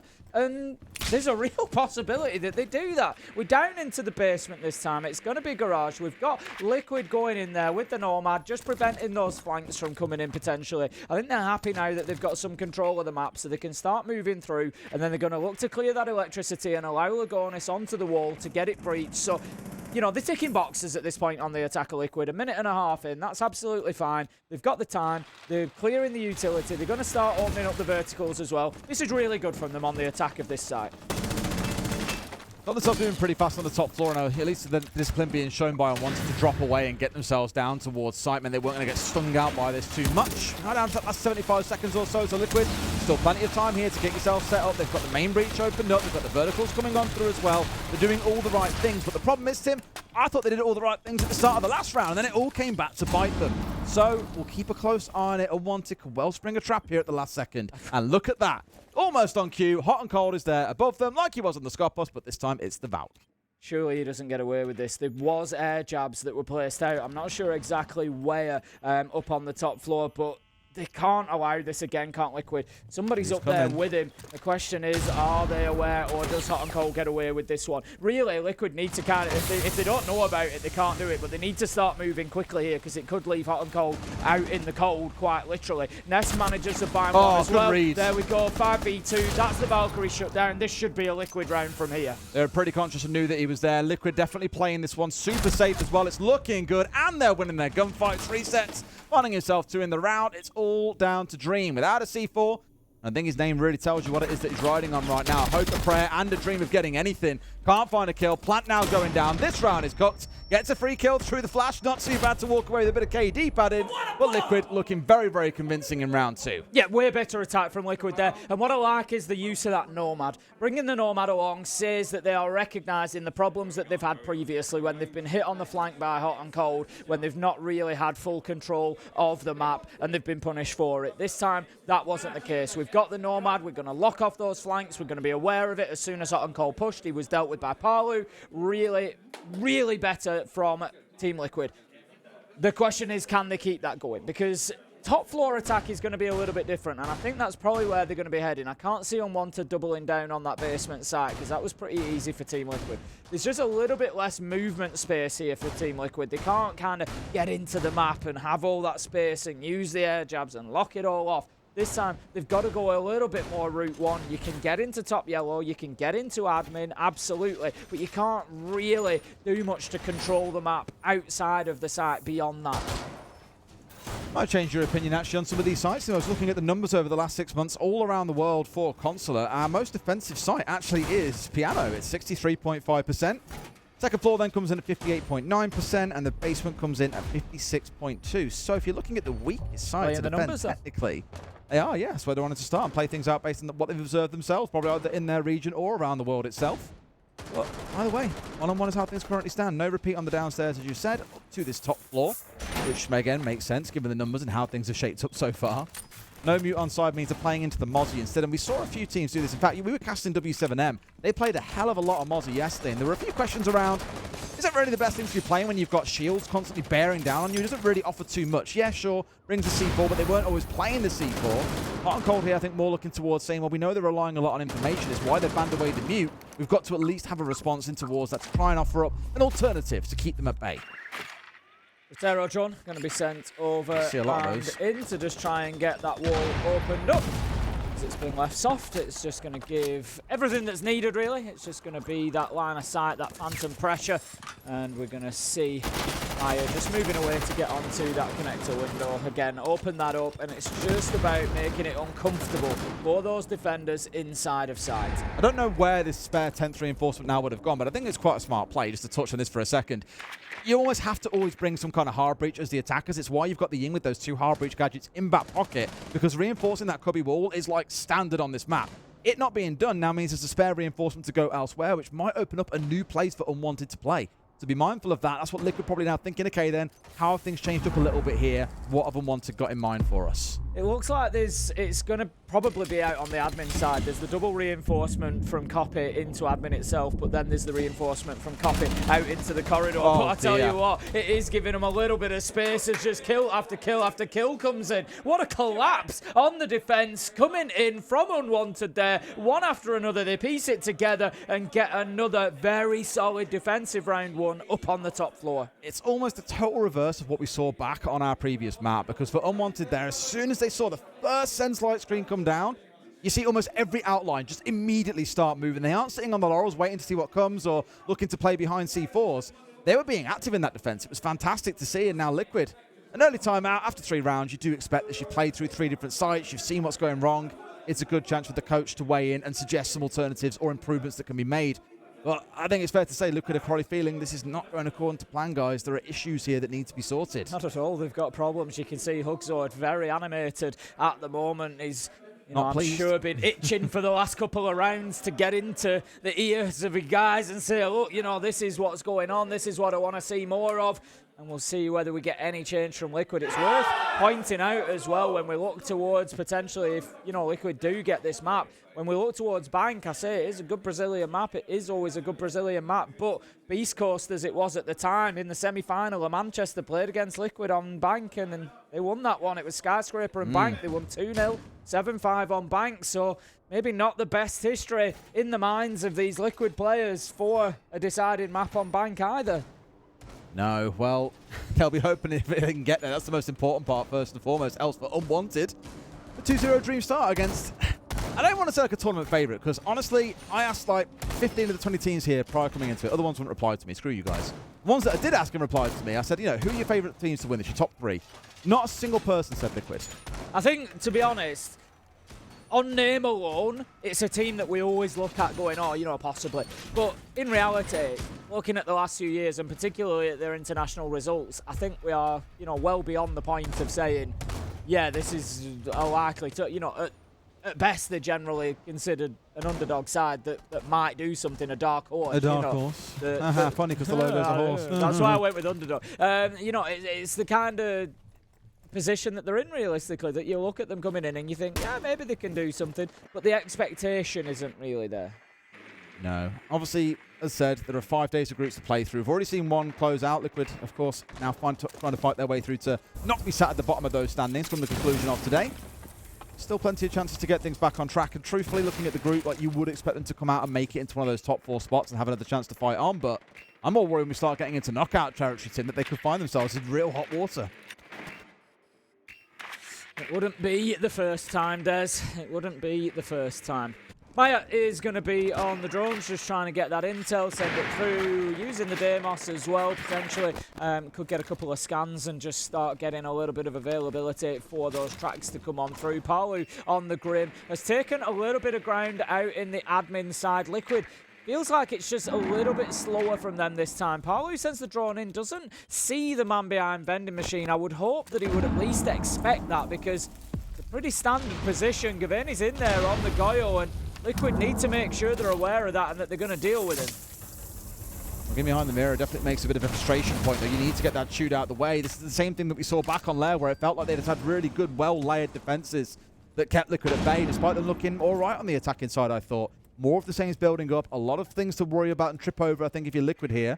Still half a round to play, so you're not sweating about it yet, Tim, but as we know, there's still a lot more to choose. We've got to get this top floor control and then start worrying about what's going on downstairs. Reset's maybe lining up for a backstab. I just saw him outside in the Flores as well towards Yellow Stairs. Everyone else, I think, is focused on this top floor. Yeah, it certainly looks that way, and it's going to be Unwanted wanting to really hold on to this, because you can't get a real top floor defense. You can see everything vertically from up here. If they can just keep it alive, Cavani is still the one up there, just trying to hold on, trying to hold those angles. Resets manages to pick up hot and cold, so advantage Team Liquid, but Lagonis will find himself down again. A little bit of a lack of intel there. Liquid going in, getting caught out by those Capcan traps of Atom, and Lagonis is collected, but is now on 20 HP. The chip damage is coming in across the side of Team Liquid. Unlucky not to find that one, I think, and they're desperately trying to get this opened up, but can't. The hole just about the right size to stop it. One kill lining up, almost a second, but Spirits takes his one and dips away. Doesn't want to get too greedy, and like that, yet again, Liquid have been shut out in the last 20 to 30 seconds. One came back through, but Myers now down on his backside, and Resets has got it all to do. Not a hope in hell. There's still bulletproofs everywhere, and this is what we were saying earlier, Tim. When you're taking 2.5 minutes to clear top floor, you got no idea what's actually happening on site itself.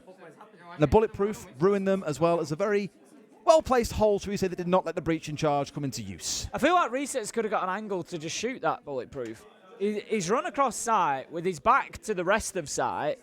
I don't know what you're expecting at that point with 30 seconds left to go in the round. You know, realistically, of course you're going to be challenged from somewhere inside a site. Again, you know, I don't want to take away from Unwanted by focusing on the kind of negative there of the mistakes that Team Liquid have made, because again, Unwanted, a good defense.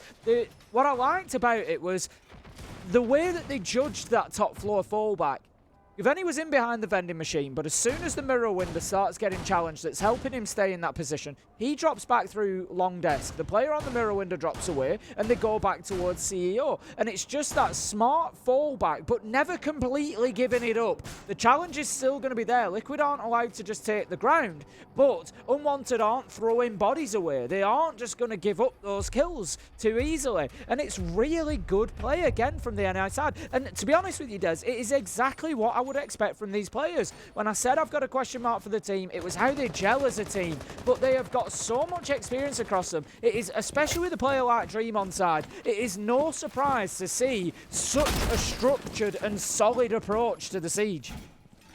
Beautiful stuff. And Liquid, they've had the timeout, let's not forget as well. They've had that chance to try and figure things out, and it did not go according to plan. They're going to start things off with a couple of kills. They're very quickly exchanged here inside the first 30 seconds. Nothing massive note. We're looking at what's been lost here. Elysian, great. You lose all the recharging goo mines there. Not ideal. And you lose the IQ on the other side. Not the end of the world, but now Hot and Cold must be rubbing his hands together thinking, cool, no one to find out where I've tucked away these drones. Now what damage can we do?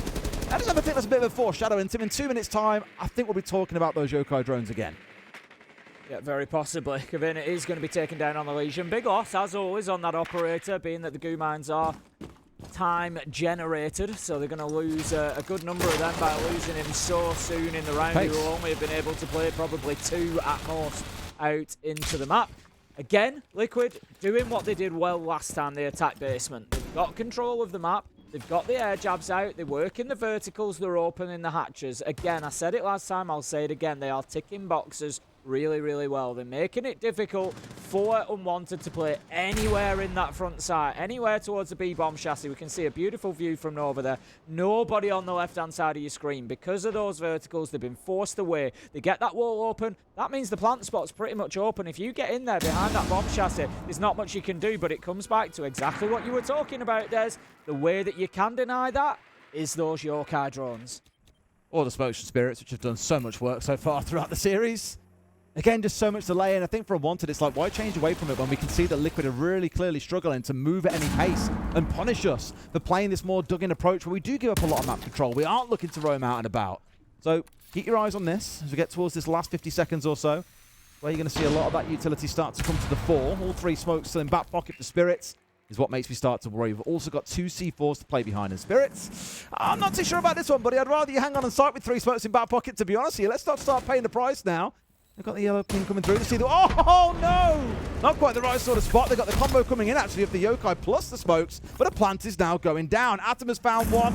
Here we go. Yokai's online. I said we'd talk about them, Tim, and here we go. Yeah, this is exactly the point. As I said, this is the one way of denying the plants, really, in this front part of the site. Lagonis knows that he's just going to keep getting challenged. 15 seconds. He's looking round frantically, trying to find that yokai drone. He's again prevented from getting that plant down. And are they buying enough time here to find the kills that they need to prevent this? The answer is no, because Team Liquid is able to find them. Parlu, Lagonis, one apiece. Parlu gets another, and they just managed to snatch that that. Almost from the jaws of defeat there. 15 seconds left. It wasn't looking pretty for Team Liquid, but the kills came in and they got the round done. And this one continues to be competitive. It does. Honestly, on the back of Parley for me there as well. Taking that risk to just march your way down long hall, rounding towards office, and get the man who was laid down towards his left. Yep. That's going to cause all kinds of chaos in the comms because you weren't anticipating this. Yeah, an extra 5 seconds on that, and maybe we're having a very different conversation. This is the play that I mentioned, and then yes, there was a second kill coming in at the same time from Lagonis, but for me, Parley was the one who really rounded in there and broke the back of that defense. Good stuff from Liquid. Keeping it tight. They've got the 2 rounds that I said they might be looking for. If they get 3 here, Tim, honestly, it's going to feel like a bit of a steal. Oh, we're having the split site, so it is a little bit of a risk from Unwanted here. Archives tell us will be our final one. We could see 2 different attacks here. It's down to the team. We don't always see the same thing. Sometimes teams will try and get control of admin and then just push straight into tellers. The difficulty with that is you've got to be careful of those nitros from underneath. And as I say that, you look across the bottom of your screen, Dream, Hot and Cold Spirits, all with nitros in hand. So they're going to be looking for those vertical denials. The other alternative for Liquid is you get yourself in through Garage, you move across laterally, and you try and get a push into Archives. Can be a little bit easier. You don't have to worry about those vertical nitros necessarily, but you do need some visa control because you do need to worry about the reverse, the vertical angles coming down on top of you. I really enjoy when, like, they've got a shield inside here. When you see like a blue push or a box push come through, and that's how they try and work their way in. Not sure if they'll go for it here. We'll keep a close eye on what the exact setup is, but it looks to be, I was going to say maybe a full lateral push, but not quite. If nothing else, though, we've finally got Lagonis. We've finally got Lagonis on the blitz, which is the key one here, and that's what I'm keeping a close eye on. Neska's just opened up that rear hatch. For a second, I thought they were maybe just going to run in there and try a little bit of a rush to drop that hatch and put a bit of immediate pressure onto site, but that's not the case as Lagonis is going to head down, and it's going to be that lateral push that I was talking about. Get yourself in through Yellow and Garage, sweep across, force them to try and challenge you from upstairs. There is some areas that can be tough to do that, especially if you've got some guns in and around sort of Visa area, tellers, maybe bottom spiral. If you can get a presence there to prevent them being able to focus on the verticals. It hangs in the balance at the minute. Atom's the key one here. Next way you can see through that hatch, and anyone trying to work their way around Yellow Pillar can get tagged out by, and the problem is, it's the blitz, and he also knows that at the same time he's being challenged from on the same floor, so he can't really have the impact needed. Good bit of teamwork and coordination from Liquid there to make sure they can get the march on through. Not in a bad spot here with half the round down. We've now got to start thinking about the site itself, Tim, and as we've seen so many times over, the C4s and all kinds of tactics to delay Liquid as best they can coming out from Unwanted. Yeah, Spirits is going to get himself back downstairs. He could be on for a big challenge here. Yes, he does. Manages to pick up Ness. Maya did find Hot and Cold along the way, so that leaves us 4v4. Lagonis goes in. Surely he's going to be able to get the kill. No, he does flush him into the path of Parlu, though, and does start putting that diffuser down. And that's unfortunate. Catching that nitro on the ceiling, and Parlu just cuts through them like a side through wheat. A big double, and that's Liquid leveling those up 3v3, and the Brazilians suddenly seem to come alive on Consulate. Woo! I mean, the previous round was tight, but this one, far more breathing room for Liquid. They hit the site with about a minute to go. They didn't look like they were rushed or pressured off. It didn't really require a hero play. Even Spirits pulling off this play here was more like a minor inconvenience. Just a beautiful closeout to the round as well. Parlu, yet again, having a big part in the round end. Wonderful stuff. Unlike that, Tim, they've clawed it back to a 3-3. Taking 3 attacks on this map, no easy feat. I believe that actually is our second most defender-sided map across the last 6 months. The Liquid should feel very happy about how that half is gone. And now the pressure moves on to Unwanted. You've got to put on a show, and better that to get this closed down in regulation. Yeah, way better round 5 and 6 from Team Liquid there, and I think it could be the moment that turns the tide, because like I've said already, Unwanted coming in with those roster changes, the attacks I would generally expect to maybe be a little bit tougher than the defenses, because you've got to play a lot more fluidly, you've got to play with what's in front of you, you've got to know what everybody else is going to do in any given situation, rather than a defense where you've got your printout ready, you know where everybody's setting up, you know what the plan is, you know how everybody's moving around each other. A little bit different on attack and a little bit more unknown, so we'll see how they do over the next couple of rounds. But like you say, Liquid, I'm sure, are going to be very, very confident here that they can pick up 2 sites. That's all they need to do. Lock down 2 sites. 3rd site is largely irrelevant, and they'll get that 7-5. But again, that was fun. information being fed back in terms of where spawn locations are. You can normally glean that from drones and where they come in from. I remember before it used to be a little bit different, but nowadays, obviously, wherever you choose to spawn is where you see the drones coming in from. So if you can count the drones and you can catch them out, as we've already seen 5 falling down in the very first parts of this round, you get a good idea as to what's going on if you can sift them out correctly. Otherwise, it never hurts to have a little bit more information. You can always change that spawn location with the attacker repit that we now have available to us and just try and confuse things around that little bit further. Start things off, though, I'm worried about the lack of information that's now going to be feeding into the round. You know, we spoke about it earlier with the mute ban being taken away. Well, mute being taken away because of the ban. It does mean things like Mozzie become that little bit more powerful. But without any kind of drone denial here, Liquid have chewed through pretty much all the information available to Unwanted. We've seen this happen to teams yesterday in some of our series, Tim. Things start to look real messy when you've got nothing left to feed you in these rounds. Yeah, I mean, you've got Twitch and the Roteros, or maybe a couple of extras there, but very little left. This is the last Rotero, so they're not going to be able to really gain any info from them going in, and they're time limited anyway. You've got 1 shock drone left on side. So still, yeah, absolutely, there's very, very limited in terms of intel here, especially when Unwanted haven't got themselves established inside of the building yet. As I said, on this top floor attack, it's very difficult as attackers because you don't have much space to work with to gain a beachhead. You've maybe got top spiral, yellow, and admin at an absolute push. It can be tough. In goes the blitz. Spirits, we've already talked about his ability on this operator. He's going to see himself stunned by the Echo. Oh dear.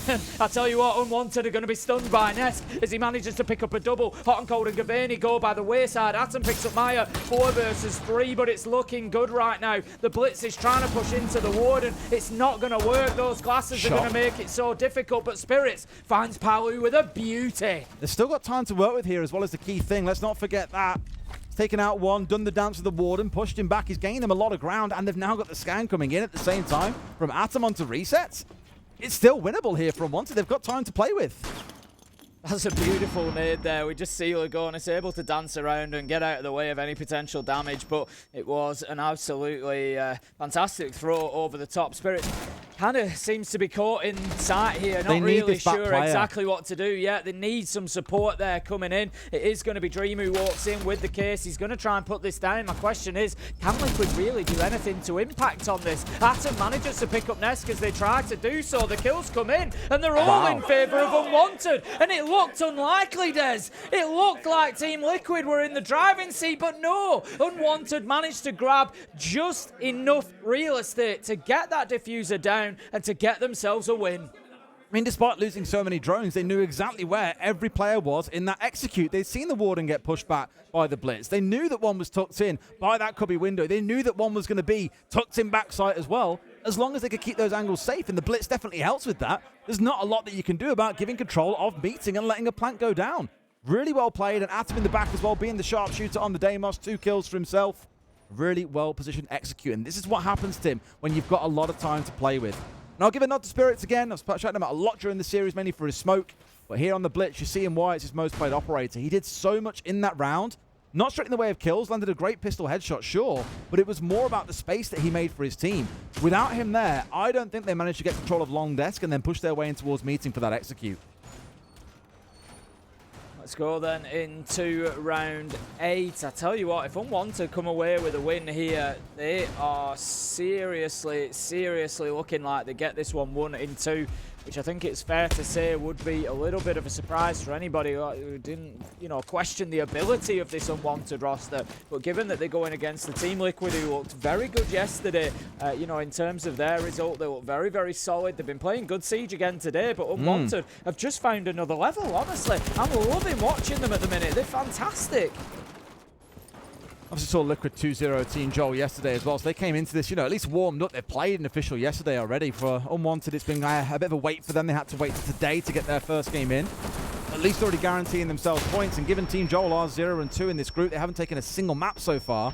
A win here might actually turn out to be enough to get you through.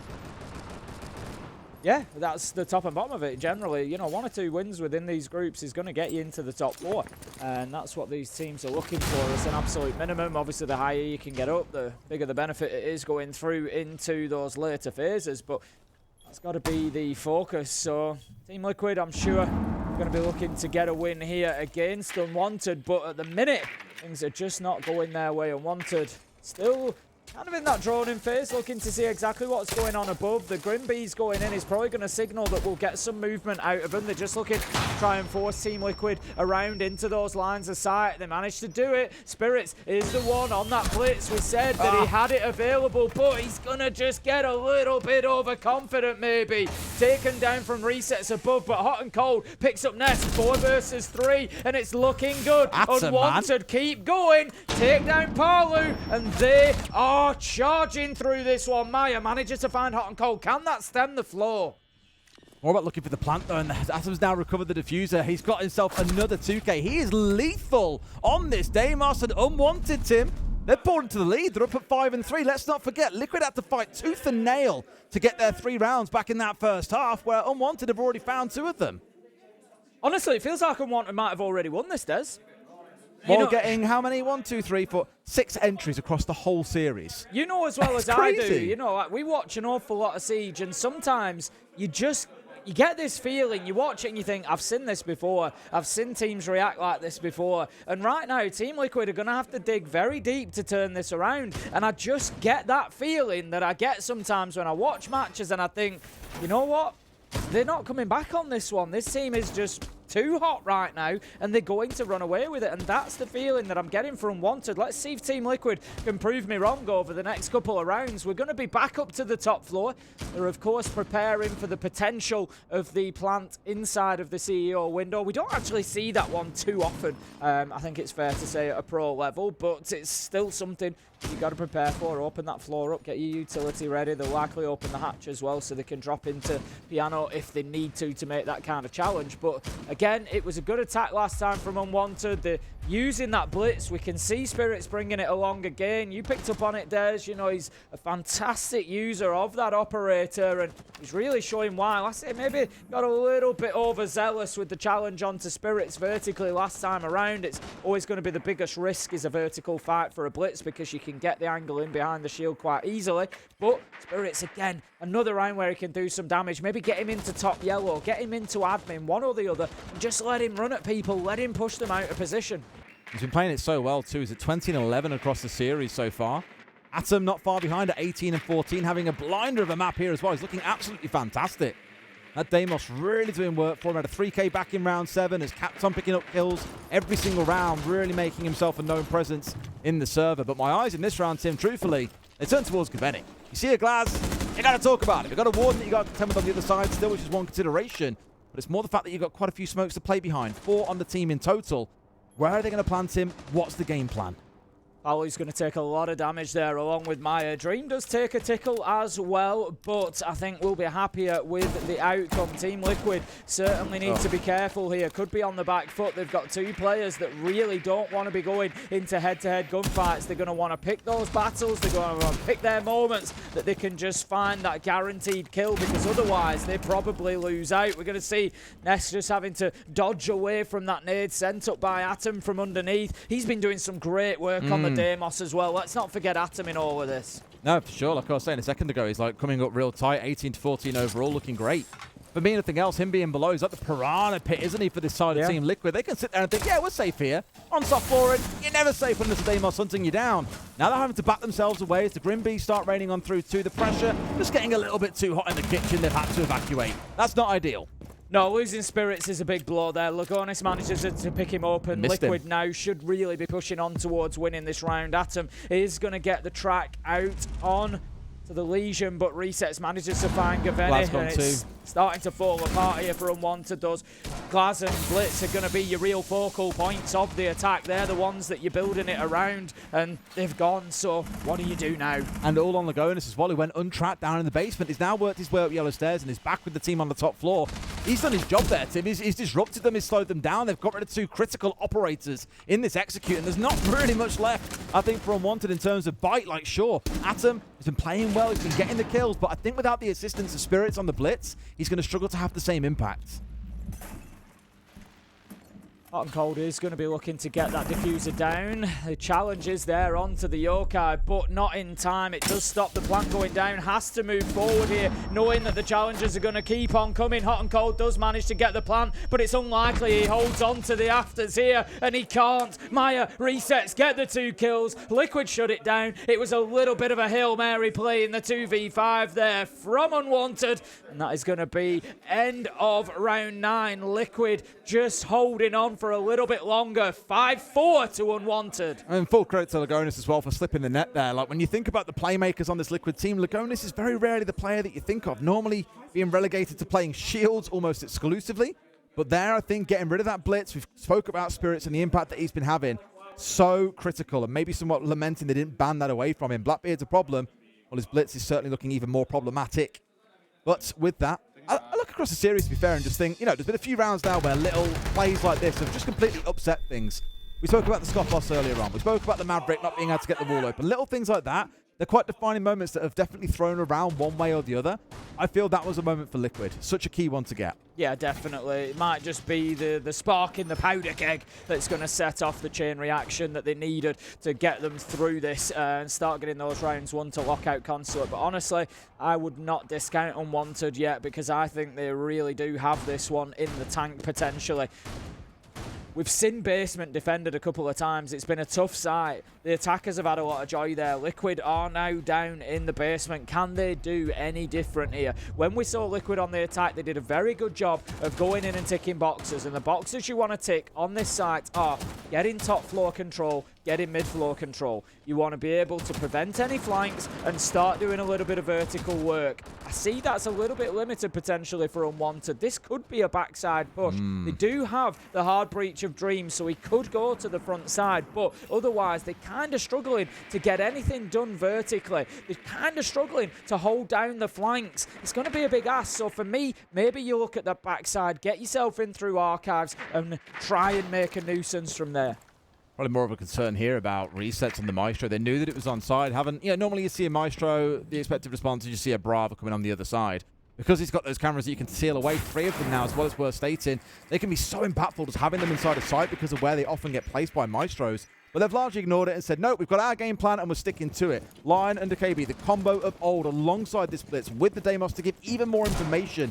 You can kind of see him as like a Jackal replacement in this setup. So there's not really an opportunity there for Liquid to be able to capitalize on a really aggressive roam, I think, or another backstab like we saw from Lagonis. It's very much Unwanted looking to control the enemy team here and ensure there are no nasty surprises. Not sure if Palu knows that he was drawn out there on the Echo or not. He was on his cam at the time, but I think he probably came off maybe just in time to see that drone heading away. But this is smart use of that Deimos scan here, because what it's going to do is force Palu out of that position. So it is going to be a rear-sided push. As expected, Unwanted doing everything they can to create that space so they can get themselves the beachhead in archives and start pushing forward from there. It's going to be largely reliant on Spirits to go down and start creating that space. He knows that there's one at bottom spiral that could potentially challenge. Lagonis finds a critical nitro. Palu with a kill on to Dream, and all of a sudden Unwanted start crumbling on this attack. And they managed to get rid of one, but look in behind. It's Maya swinging around, and Gaffney is down. One left standing. It's Hot and Cold. He's been here before. It's in the poor sod. He's off on the one left, and these 1vx's. I spoke about it back previously. He's the one having to fill the gaps when they open up on his team's lineup, and so often he is the one who will be stuck in a 1vx to close out a round. Liquid, it feels like they're starting to get Spirits' number a little bit here, Tim, to where that reliance on the blitz has shown to be really, really effective. Liquid are finding the answer. Yeah, they absolutely are. We're going to see the timeout called in by Unwanted as well, losing a couple of rounds in a row, having things leveled up. They know that things are hanging in the balance now, so they've decided to take that time so that Mint can now interject and just give them a little bit of direction potentially to try and close out these last 2 rounds. Like I said, they did, or at least the 3 that were as the Beast Coast roster previously, they did beat the Liquid roster on Bank back in Manchester in May. It was 7-5. It's a long time ago. Unwanted will not really want to go to Bank here, I think. Get it done now. Get it done in 2. Don't allow Liquid onto that map. This music is just a little bit too like Jazz Cafe vibe when there's a really intense competitive game going on that's nearing its end. I love it. Mate, honestly, my favourite thing to do in an evening generally, if I go to a new city, is find a jazz bar of some kind. Yeah. Blues Kitchen in London, I will spend days in there. I absolutely adore it. So this is my vibe entirely, just a bit more mismatched to the entertainment that's on offer. Yeah. I need to go and find one in Boston, to be fair. That'd be really like a little speakeasy sort of like type vibe. It's really cool, really nice. We found one when we were out for Copenhagen for the major, actually. Me and my missus, when she came over, went and found one, and it was like 10 euros to get in, and I thought, when else am I going to go into a jazz bar in Copenhagen? I'll give it a go. Yeah. We got in there, and there were artists playing until like 3 in the morning. I was like, this is just amazing. 10 euros well spent. Oh, incredible. I love it. I got to say, as a city as well, I've spent a bit of time. I like to get out for a walk in the morning. If we work in the late games, a little bit behind the scenes for you whilst we're in the prep phase. So this morning I'll get up, because I'm very conscious when we, when we're working in the group phases, the days are so long for us generally, it's easy to not go outside. It is. Unfortunately.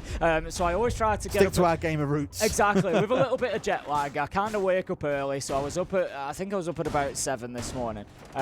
So I got up and I went out for a walk for a couple of hours in Boston, and I really like it as a city. I'm really enjoying it here. It's dead quiet. Is one thing that I've noticed. Like, compared to a lot of cities, that I've been to around the world, it does feel quite kind of chill and quiet, and I really like it. And I had a little walk around. I like to go and see like movie locations and stuff, so I went and had a look at a few places where stuff's been filmed around Boston, and it was a nice little walk for an hour. It's been a very pleasant stay so far, so thank you, Boston. I'm sure plenty more to come. Helped, of course, by the fact that there's a tournament that's going to get very, very competitive the longer it wears on. Having a Six Invitational here is not a bad thing. Can't wait till we get into the venue next weekend, so you can look forward to that one. But now we've got to see which teams, of course, are going to join us, and that is why this game before you is being played out. That reminder again, if you finish 5th in your group, you're going home. Finishing 4th, you start off in the lower bracket. You finish 2nd or 3rd, you start up in the first round of the upper bracket. You finish top of the group, you get a bye into the 2nd round of the upper bracket. And Liquid, well, they started off strong yesterday. Unwanted didn't play yesterday. I'm sure Liquid want to try and make it into a 2nd win to guarantee, or at least get very close to having a chance at making it into that 1st place spot. But Unwanted, they want to start the campaign off strong and be themselves in with a good shout to do it. They've already won a major before. Why not do it again and win an SI?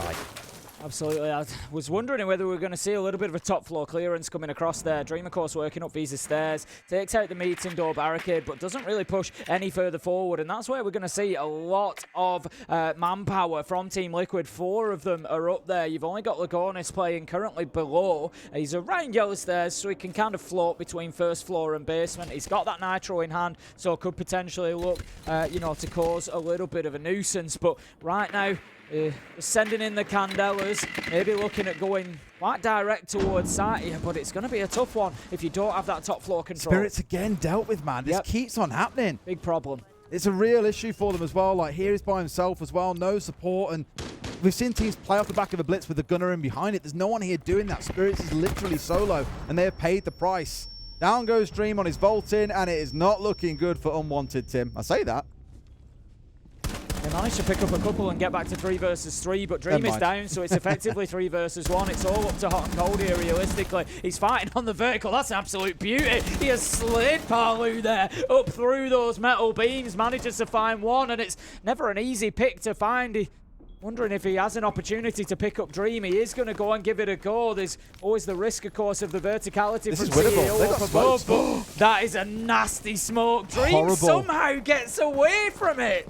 Don't know how, but a hard rotate away. Not forgetting they've got 2 smokes to play behind here. 10 seconds. It's looking rough in terms of timing, but they're in as well. And Myers now dangerously low, and the plant is going down. Hot and Cold's guns up at the ready and holds on for it. Myers got rid of Dream, and like that, it's done. It's cooked. It's over.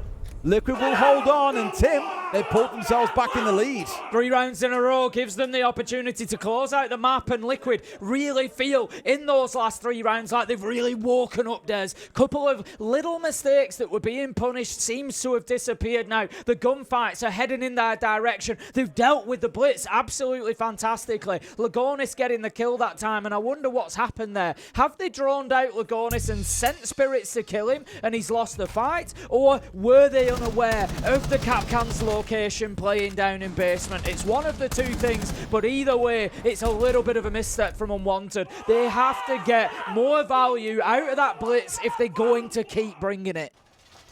3 rounds in a row, I should say, where it's been completely useless for them. It's just been dealt with, and Unwanted are the ones who need to adapt on that. Is Atom playing on something like that not going to be the answer? I guess we'll find out when we get into it.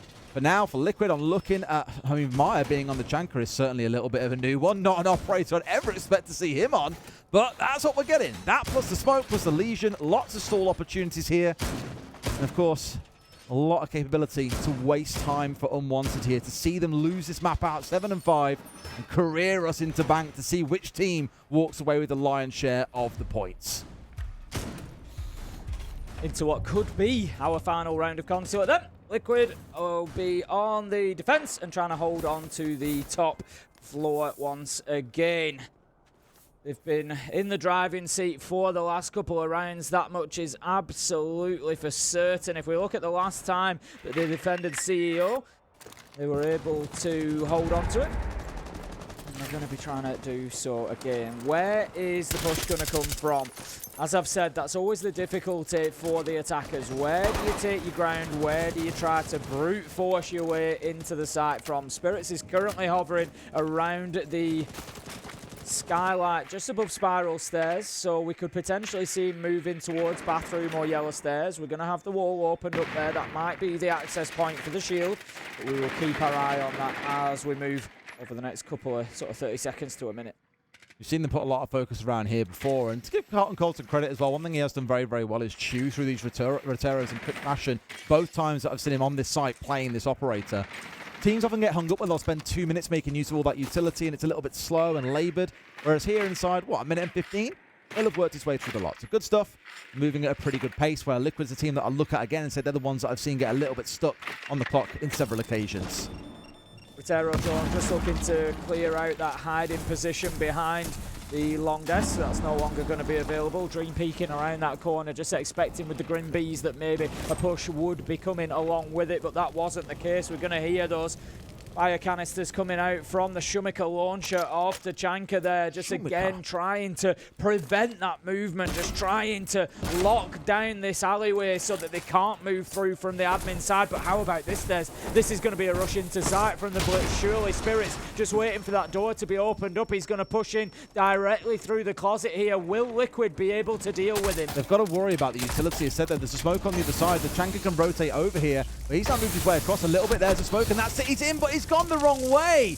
Super unfortunate, but they're not going to get away with what they wanted here. Down to a 3v3, make it a 3v2. Actually, Ness getting one back, but a player is down. Tim, it's a 2 versus 2 here with 45 seconds to play. Yeah, but the real key factor there is that Liquid have dealt with that push fantastically well. So now Hot and Cold and Dream once again are on the back foot. They're having to scramble. They're having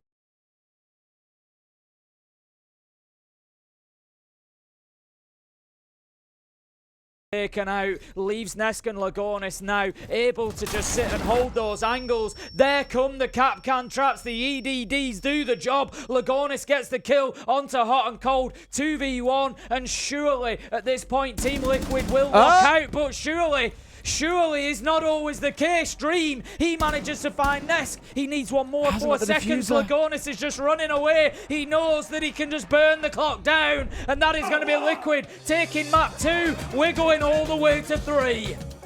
Feels like it deserves it as well. Both maps have been really close, but ultimately a 7-5 and a 7-5 to send us into what could be an explosive map of Bank.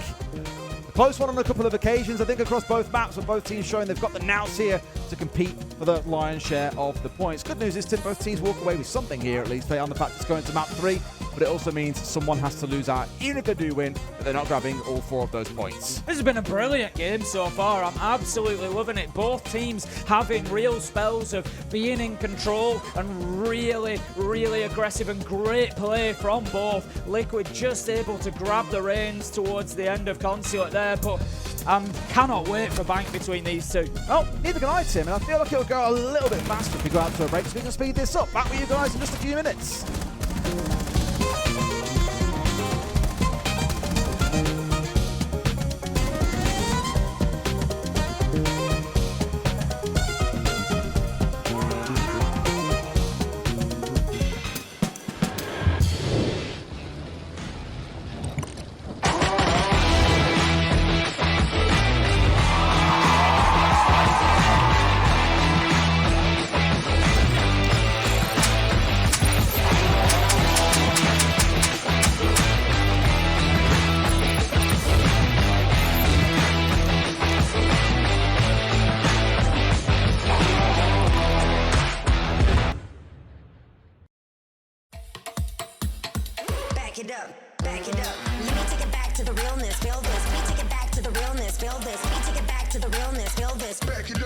back it up. Let me take it back to the realness, feel this. Let me take it back to the realness, feel this. Let me take it back to the realness, feel this. Back to the back to the back to the back to the back.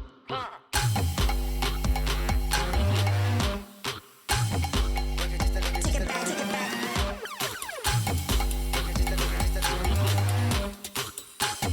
Back it up, back it up, back it up, back it up, back it up, back it up, back it up, Back it up, back it up, back it up.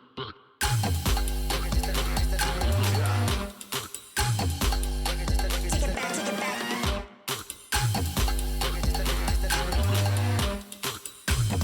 Back it up, back it up, back it up, back it up.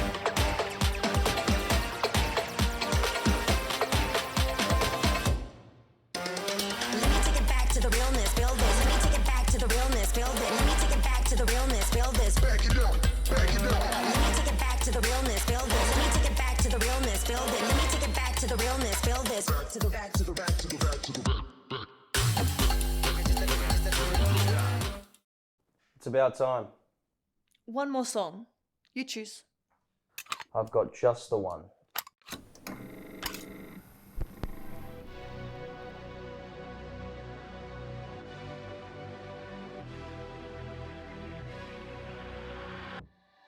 And now with 24 seconds left to go, Lair has to make a deep rotation, finding one though on the J, what a shot, and this is why he's the demon. Lair finding three! Low HP bodies on each respective side. Uno, he's getting aggressive. That's the presser show. It might help you out a little bit, but oh my god! Good for one here, and should be onto Bullet. Getting that plant down. Alamance to the bottom. For the yellow pick as well! It's for The Alamance! Psycho kill as well. They're just pushing for the fight. He's on the back end. But one versus one with the thing.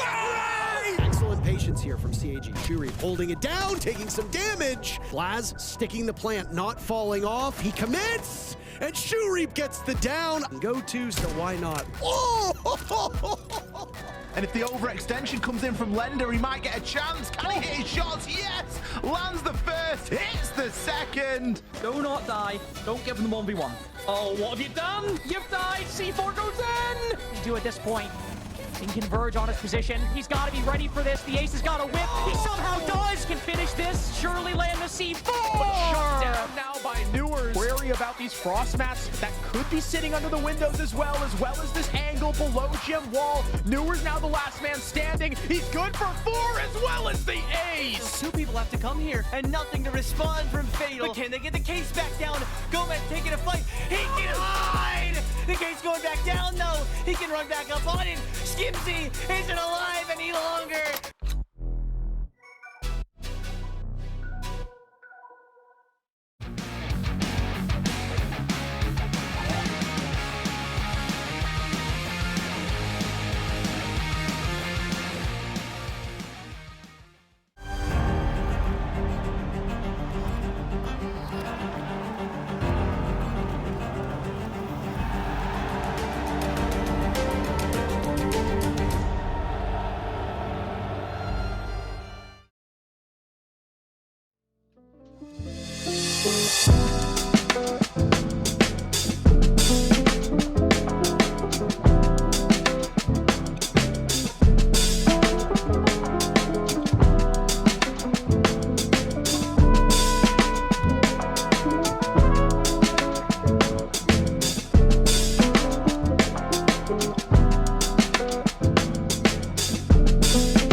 comes down to this then, Tim. Bank to beat our decider map between Liquid and Unwanted. We started out with a 7-5 on Lair, where Liquid came out strong and Unwanted battled their way back. And it looked to be the same story was carrying on here onto the second map of Constant, where Unwanted started strong, but Liquid showed a little bit of extra grit when it really mattered. Tim winning their own map pick, and now we get a decider to settle things. What a great game it's been as well, genuinely. I've watched pretty much every game so far, but the only games I haven't seen so far have been the B-Stream games when we've been casting. Otherwise, I'm able to watch both at the same time. But this has been genuinely one of my favourite matchups so far. It's been absolutely fantastic. Unwanted have come in, and I don't want to say surprised, because they are a team of fantastic players. But you know, coming together as a 5, we didn't know how it would look, and they've shown us it looks great. Their attacks have been fantastic. The defenses have been solid. They've been structured, and I've enjoyed watching them. But Liquid just had that turn of class at the end of Consulate there to keep themselves in it, continue fighting. I think it's fair that both teams will get a little bit of something out of this one way or another. Whoever wins obviously will take the lion's share, but I think Bank's going to be an absolute belter of a map, because there's a lot of space for these two teams to get active and really go for each other. Little stats just take a look at as well. Palu back in that first half, we're giving him a few nods as well for his late round plays. Liquid have been a bit slow on their attack so far, but where Palu has got in there and just grabbed the ball by the horns and made a difference, it really has changed the outcome of rounds. It was fantastic. You want to give a nod towards Atom on the other side as well, Tim. His Deimos in the second half really of that last good map, absolutely excellent. We've got to say, I think, you know, on the side of Unwanted, they need to make a decision around that blitz. They need to make a decision around that blitz. Spirits have been using him a lot. Liquid have just completely shut it down every time. They tried to push him through the closet on that last round, shut down by smokes, shots were fired in. They seem to, Liquid have a real knack of reading where that blitz is going to push from and dealing with it very quickly. So for me, if I'm Liquid, I'd just leave it up again. Yeah. I'd just leave it up again after what's happened on Consulate there. I wouldn't really be too worried about it. And I think Unwanted have got a decision to make as to whether they double down and stick with it, or whether Spirits moves away and maybe if he wants a shield, tries a Blackbeard if it's available or something, you know, maybe just does something a little bit different.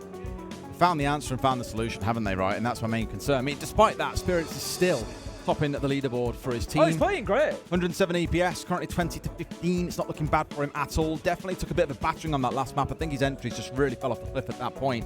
On the other side, Resets is still top dog. After a great first map, I'm not at all surprised by that. Bank for me is really going to come down to seeing, though, how the objective focus goes, because fun fact for you, Liquid have not planted once so far in this series. This hasn't been a focus of their game at all. No. And I'm wondering if that's going to change here. For comparison, 4 have been planted by Unwanted on the other side. This is a map going into Bank where I think objective focus really comes to the fore. It can't really be a run and gun map. Think about the basement, for example. It is going to command executes. So we'll get to see how Liquid do in that situation, but we will have to wait for the second half. They start on the defense, Unwanted on the attack. Yeah, I think I feel like that maybe suits Liquid. I think, like I say, we kind of expect Unwanted maybe to be stronger on the defense than they are on the attack, so Liquid have got an opportunity here to maybe come in and grab a 4-2, 5-1 half potentially, and really test Unwanted, really put them under a little bit of pressure. But honestly, I'm not going to write off Unwanted at all at this point, because they've shown you know, a real knack for turning rounds that maybe they shouldn't win into a point on their board. I'm sure there's going to be plenty more surprises coming out of them. Well, for sure, we'll get ourselves started in just a moment. I believe all our teams are almost ready to go. All our teams, both of our teams. I say all like there's actually dozens of them all raring and ready to play at once, but it is just the 2 teams in the server. All of our players are pretty much ready to go and lined up. And looking back at Bank, actually, because it's worth touching on how the history for these 2 teams stacks up here as well, Tim. At least looking at it for Liquid, played it 3 times over the last 6 months. It's always been in a decider as well. They haven't picked it. Again, one of those maps they're happy to leave until the end. A 1-2 record on it. But Unwanted, Bank actually sits down there as a map they have perma-banned away. They have not played it once. In fact, they played it once and they lost it. But they always ban this away, given the opportunity to do so. Only once they'll it through against CL4L, and they live to regret it. Yeah. So I actually think here, they've been doing a bit of work on this behind the scenes. Maybe with the addition of Atom and Dream, they've been saying, you know what? We've got some ideas of Bank. Let's now make that a part of our map pool, because that will spice things up. That and Clubhouse, the 2 maps they absolutely loathe, so I think adding Bank in there will definitely give them a stronger position moving forward. In best of 3s, you have to have a stronger map pool. Yeah, of course you do. You know, you've got to have it as broad as possible, realistically, these days. Just, we look at the best teams in the world. what are they always capable of doing, and that is beating anybody anywhere. And that's how you've got to be. If you want to be aiming towards, potentially winning something, having a good run at something like the Invitational, you've really got to be able to just throw down wherever you need to. So, Team Liquid versus Unwanted. It is 1 apiece. Lair and Consulate have already gone. We move on to Bank to close things out. We've got a 60% community vote in favour of Team Liquid, which shows a lot of respect for me towards Unwanted there. I'd have maybe, Team Liquid are very well supported. I'd have maybe expected that to be high because they've got a lot of fans, but there's a lot of backing there for Unwanted as well, and I think that doesn't surprise me. Unwanted, I think, could be one of them teams that like neutrals really get behind as well. Yeah. Obviously, they'll have the core group of fans that have come across from Beast Coast and are still following the chunk of this roster that has come through. But I can see Unwanted really being liked by the neutral as well because they've been fun to watch. They've had some big plays, and this is a great story to the team.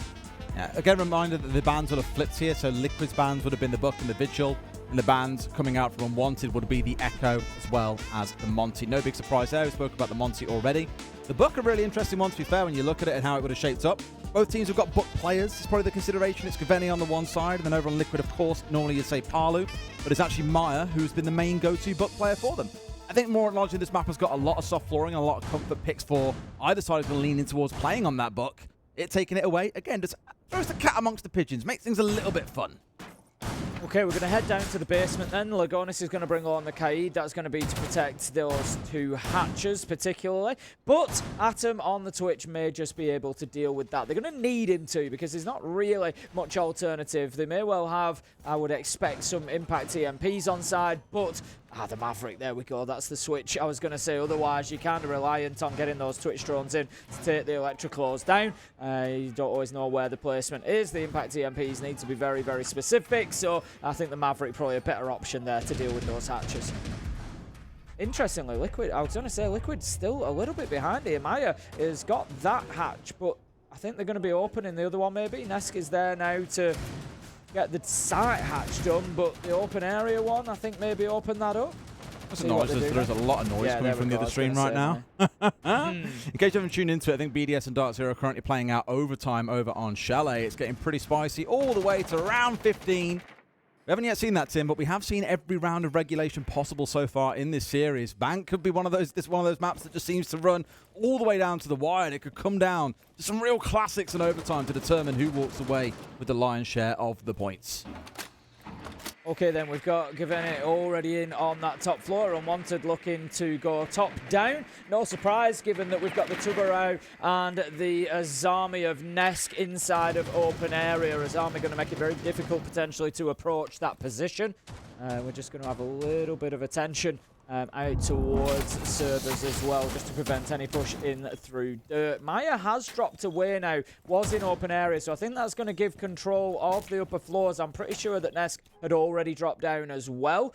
Yes, he has, you can see just out there in CCTV. So open area now is going to be clear. Resets is aware of any potential garage push coming along, but right now, Unwanted, they've got what they needed, and they can start looking at shaping up a push towards that bottom floor. They do have spirits on the blitz again. We did question this stairs. Wasn't particularly impactful back on Consulate. They are sticking with it. Could be a good way of dealing with Palu out on blue here. About half the round it's taken to make sure they've got the entirety of the map cleared out, which leaves them literally half the round, the other half of it, to get the execute pulled off. The main concern being, Tim, that as we've seen from Unwanted throughout the series, there is a lot of stall available to them here to chew through things to make Unwanted really start to sweat in the dying moments of it. They've got a lot of great tools to execute with, but I'm more concerned about them getting ready in time and having all that utility out the way to actually make the execute happen. They still haven't dealt with Palu. He's going to play his life on those blue stairs now. Out. Dream manages to find Nest. That's going to help them unpick the puzzle of blue stairs potentially, because he was helping to support Palu stay in that position. We see the Zoto canister come out just to give a little bit of backup on that hatch, and Maya has stepped up into the position that Nest was playing actually. We hear the Candelas coming in, so we would expect to see some manpower coming along with it. It looks like it could be a drop into red here as they go, but taken out by Maya as they drop. Gaveni goes, Lagonis finds spirits. That's the blitz dealt with once again, but look at this, Hot and Cold and Dream. How many times are we going to say it? They are a dream team, a dream duo. Dream finds another, and that is a brilliant closeout in the last 10 seconds there from Unwanted. It really looked like they were screwing things up, because when Hot and Cold failed to get the hatch open inside of sight, I was like, no, you can't have someone covering the plant from above. This is a little bit short now. It gets really risky to pull off. But I think they actually read into that, Tim, and that's why they start throwing players down towards main stairs, why they try and go more for the gunfights, and why they come away on top. Really good adaptation there to a bad situation from Unwanted. Liquid just couldn't deal with the pressure. No, they couldn't. I think, you know, they had Palu still out on blue stairs. Never really got too much value out of that. I thought he'd wasted a lot of time, and Nesk was helping him stay by playing on that CCTV door in behind the Kiba barricades, but Unwanted just managed to find the answers. Like I said, interestingly, Des, if you remember before we came into this game, I questioned Spirits on the blitz. I said it's not really done the job. They've shut him down again there in round one. I suggested Blackbeard might be a slightly better option for him because the blitz isn't working, and that is the change that we're going to see. So keep a close eye on Spirits through this round. Does he have a little bit more value to add? Spirits, what are you doing to me? He's changed the way back to the blitz. And it's Dream going over towards the Blackbeard instead, so it's still a dual shield setup. We saw them try this once, I want to say back on... Was it back on Lair? It was a while ago, Tim. It feels like the series has been a bit of a long one already, but we've seen them try the double shield, and it wasn't very effective for them back then. Clearly thinking here things can change up, and I don't blame them in the slightest. Also seeing Zofia coming along, and I think it was Pengu speaking about this on one of his games yesterday, where he kind of rated Zofia as one of the worst in the game, but you're trying to bring her along for very specific scenarios. And here, where I think you want that range destruction of those castle barricades, Zofia is absolutely perfect for that. Will chew through quite a bit of utility. Of course, very good for concussing and almost using as a bit of information to know, is there a player tucked in a certain part of the map? That's what they're looking towards for here, I think, to at least get themselves set up and chewing through a lot of the utility stacked up on the Liquid side. Yeah, they've got the Claymores out, which would suggest that they're going to have somebody sitting on the windows. Not too much of a surprise. It's going to make it difficult for anybody inside of sight. For the time being, it looks like it's going to be Dream. He's on the rappel with the Blackbeard. Not too much of a surprise again, really. You know, get him up there with the shield. He can just drop that face cover when he wants to attack. He's actually going to go flying straight in here. This is bold. Manages to get his kill. That's a great entry from Dream. We managed to see a kill come in from Gaveni. An absolute flurry of kills. It's difficult to keep up. But Palu and Nesk, they keep up with the push of Unwanted. 2 versus 2, and it leaves Gaveni and Atom just having to maybe put the brakes on here and go back to the drawing board. It hasn't quite worked out for Unwanted. Oh, Palu just kind of like dismissing there with a swat of the hand. It was an interesting one, to say the least. Still a few bits of utility to play with. The flashes, you've got the Grimbees coming out. 2 smokes in the back pocket, of course, of Palu here. And in the 2 versus 2, I'd still say it's winnable. There's also a phone call online. Let's not forget, this all happened before that 90-second mark, which means another one is available. There's every chance they can win it, Tim, but I think with Atom going down now, Gaveni might be left with a bit too much to do. He's perfectly capable of it. You are against 2 of the best players on this team. Resets, as we've already said, having a fab series, and Palu, well, it's Palu, isn't it? And they know exactly where he's coming from, realistically. There you go, Palu. You're just going to shut it down. Gaveni with a lack of intel as well, unable to really know what he was pushing into. And I like that start for this map, Des. It's been a great matchup so far. We want it to be close here on Bank. We've had Unwanted have a great finish to round 1 and get a tough site locked down, but then what a response from Liquid coming out. Unwanted maybe feeling themselves, thinking they can get in there, thinking they can rush it a little bit behind the Blackbeard. It almost went right for them, but again, I picked up on it, Des. Spirits is being dealt with on the blitz. What happens? He rushes into Janitor, and he gets dealt with. Melee kill onto him. I think it was Palu. It was such a weird kill. It was. And again, he's going to line up on the Blackbeard this time. Please stick with it. The blitz hasn't worked out in the last 5 or 6 rounds that you played it. I get it, but it's just not bringing enough value for the team, and I genuinely think Spirits will do a lot better with the Blackbeard. Well, fingers crossed. We've seen him having a bit of success with it back on map 1. It feels like now the blitz has been figured out. So I think playing a little bit slower here, a bit more deadly. Been figured out about an hour ago, Des. That's the problem, right? Now that it's been figured out, changing away, not a bad thing at all. We'll see how it plays into things and how it works out, and of course how Liquid then adapts in response, because they've had to learn to deal with the blitz. Now they've got to face off against that Blackbeard once more. It's just a different threat coming out of the Blackbeard. You know, yeah, I know you've got the flash capability on the blitz, but you've got to be so close in terms of range, and that's what Liquid have done. They've just drawn him into locations and been able to deal with him, whereas on the Blackbeard, you don't have that luxury. You can be shot from across the map. He's got, you know, a proper rifle in hand and can really do some damage. So I think, you know, have a look at Spirits, keep an eye on him. I think he has a bigger impact in this round. And we know he's a fantastic player. He's got much more to bring, so I think it's a little bit wasted having him on the blitz repeatedly if it's not working. Problem is, if he's finding success and kills on shields, what's going to happen when you take him off? Is he still going to be the hot gunner that he is when he's using them? You'd expect so, but I think it's quite guaranteed, unfortunately. First call now available to Atom. You can see in the bottom right corner of your screen. Holding on to it for now. Maybe down debating popping it off. There we go. Of course, helps his team march on forwards. More concerned if there are any roamers, of which there are. You can see 3 up on this top floor that we need to really see the side of Unwanted deal with, or don't take the risk of ignoring them entirely. Spirit's just poking his head in here, seeing one sat inside of admin, very much boxed in here, and there we go. Atom has found his man. Down goes one, but Dream falls elsewhere. They might just try and ignore this one, Tim, and go for it. Absolute beauty of a start from Atom there. Really nice kill. Just using that angle against Team Liquid, but it is leveled out, but we've still got Spirits on that Blackbeard, able to make an impression. It's interesting, both of these teams, when defending sites that have got a strong vertical potential, they've really leaned into it. We regularly see them with 3, 4, even 5 playing from up above, whereas some teams don't always play that much into that. They're happy to kind of hold it laterally, but neither of these has that been the case. And again, Liquid really trying to keep themselves in that position across the top floor. Hot Gold is going to continue pushing forward.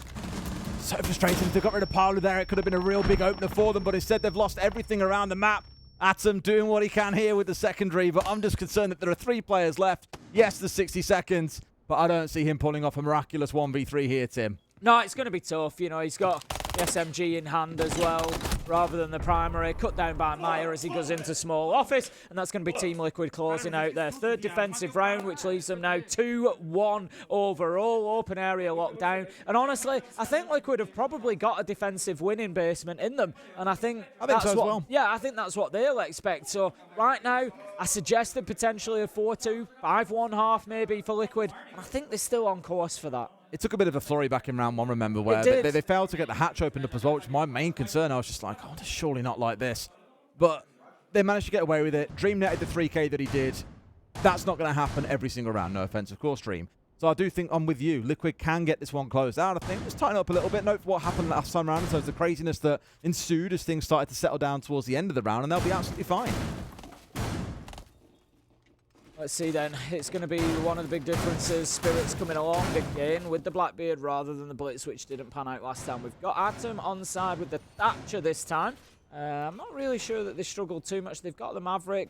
That's kind of a funny change there, because you've got the Maverick and the Thatcher, which both kind of enable them to do the same thing, which is deal with any electricity that gets brought along. I think they've done the drone, and they've found that there's no denial on side that they need to worry about. So instead, they've made that swap away and said, you know what, we don't need the Maverick and the Thatcher. We can bring the Twitch and the Candelas of the Ying. That's going to give us a lot more value when we try to get onto this push. So it's smart play from them, really, just using that preparation phase well. What are we facing up against? What utility do we need to deal with? And then adjusting accordingly.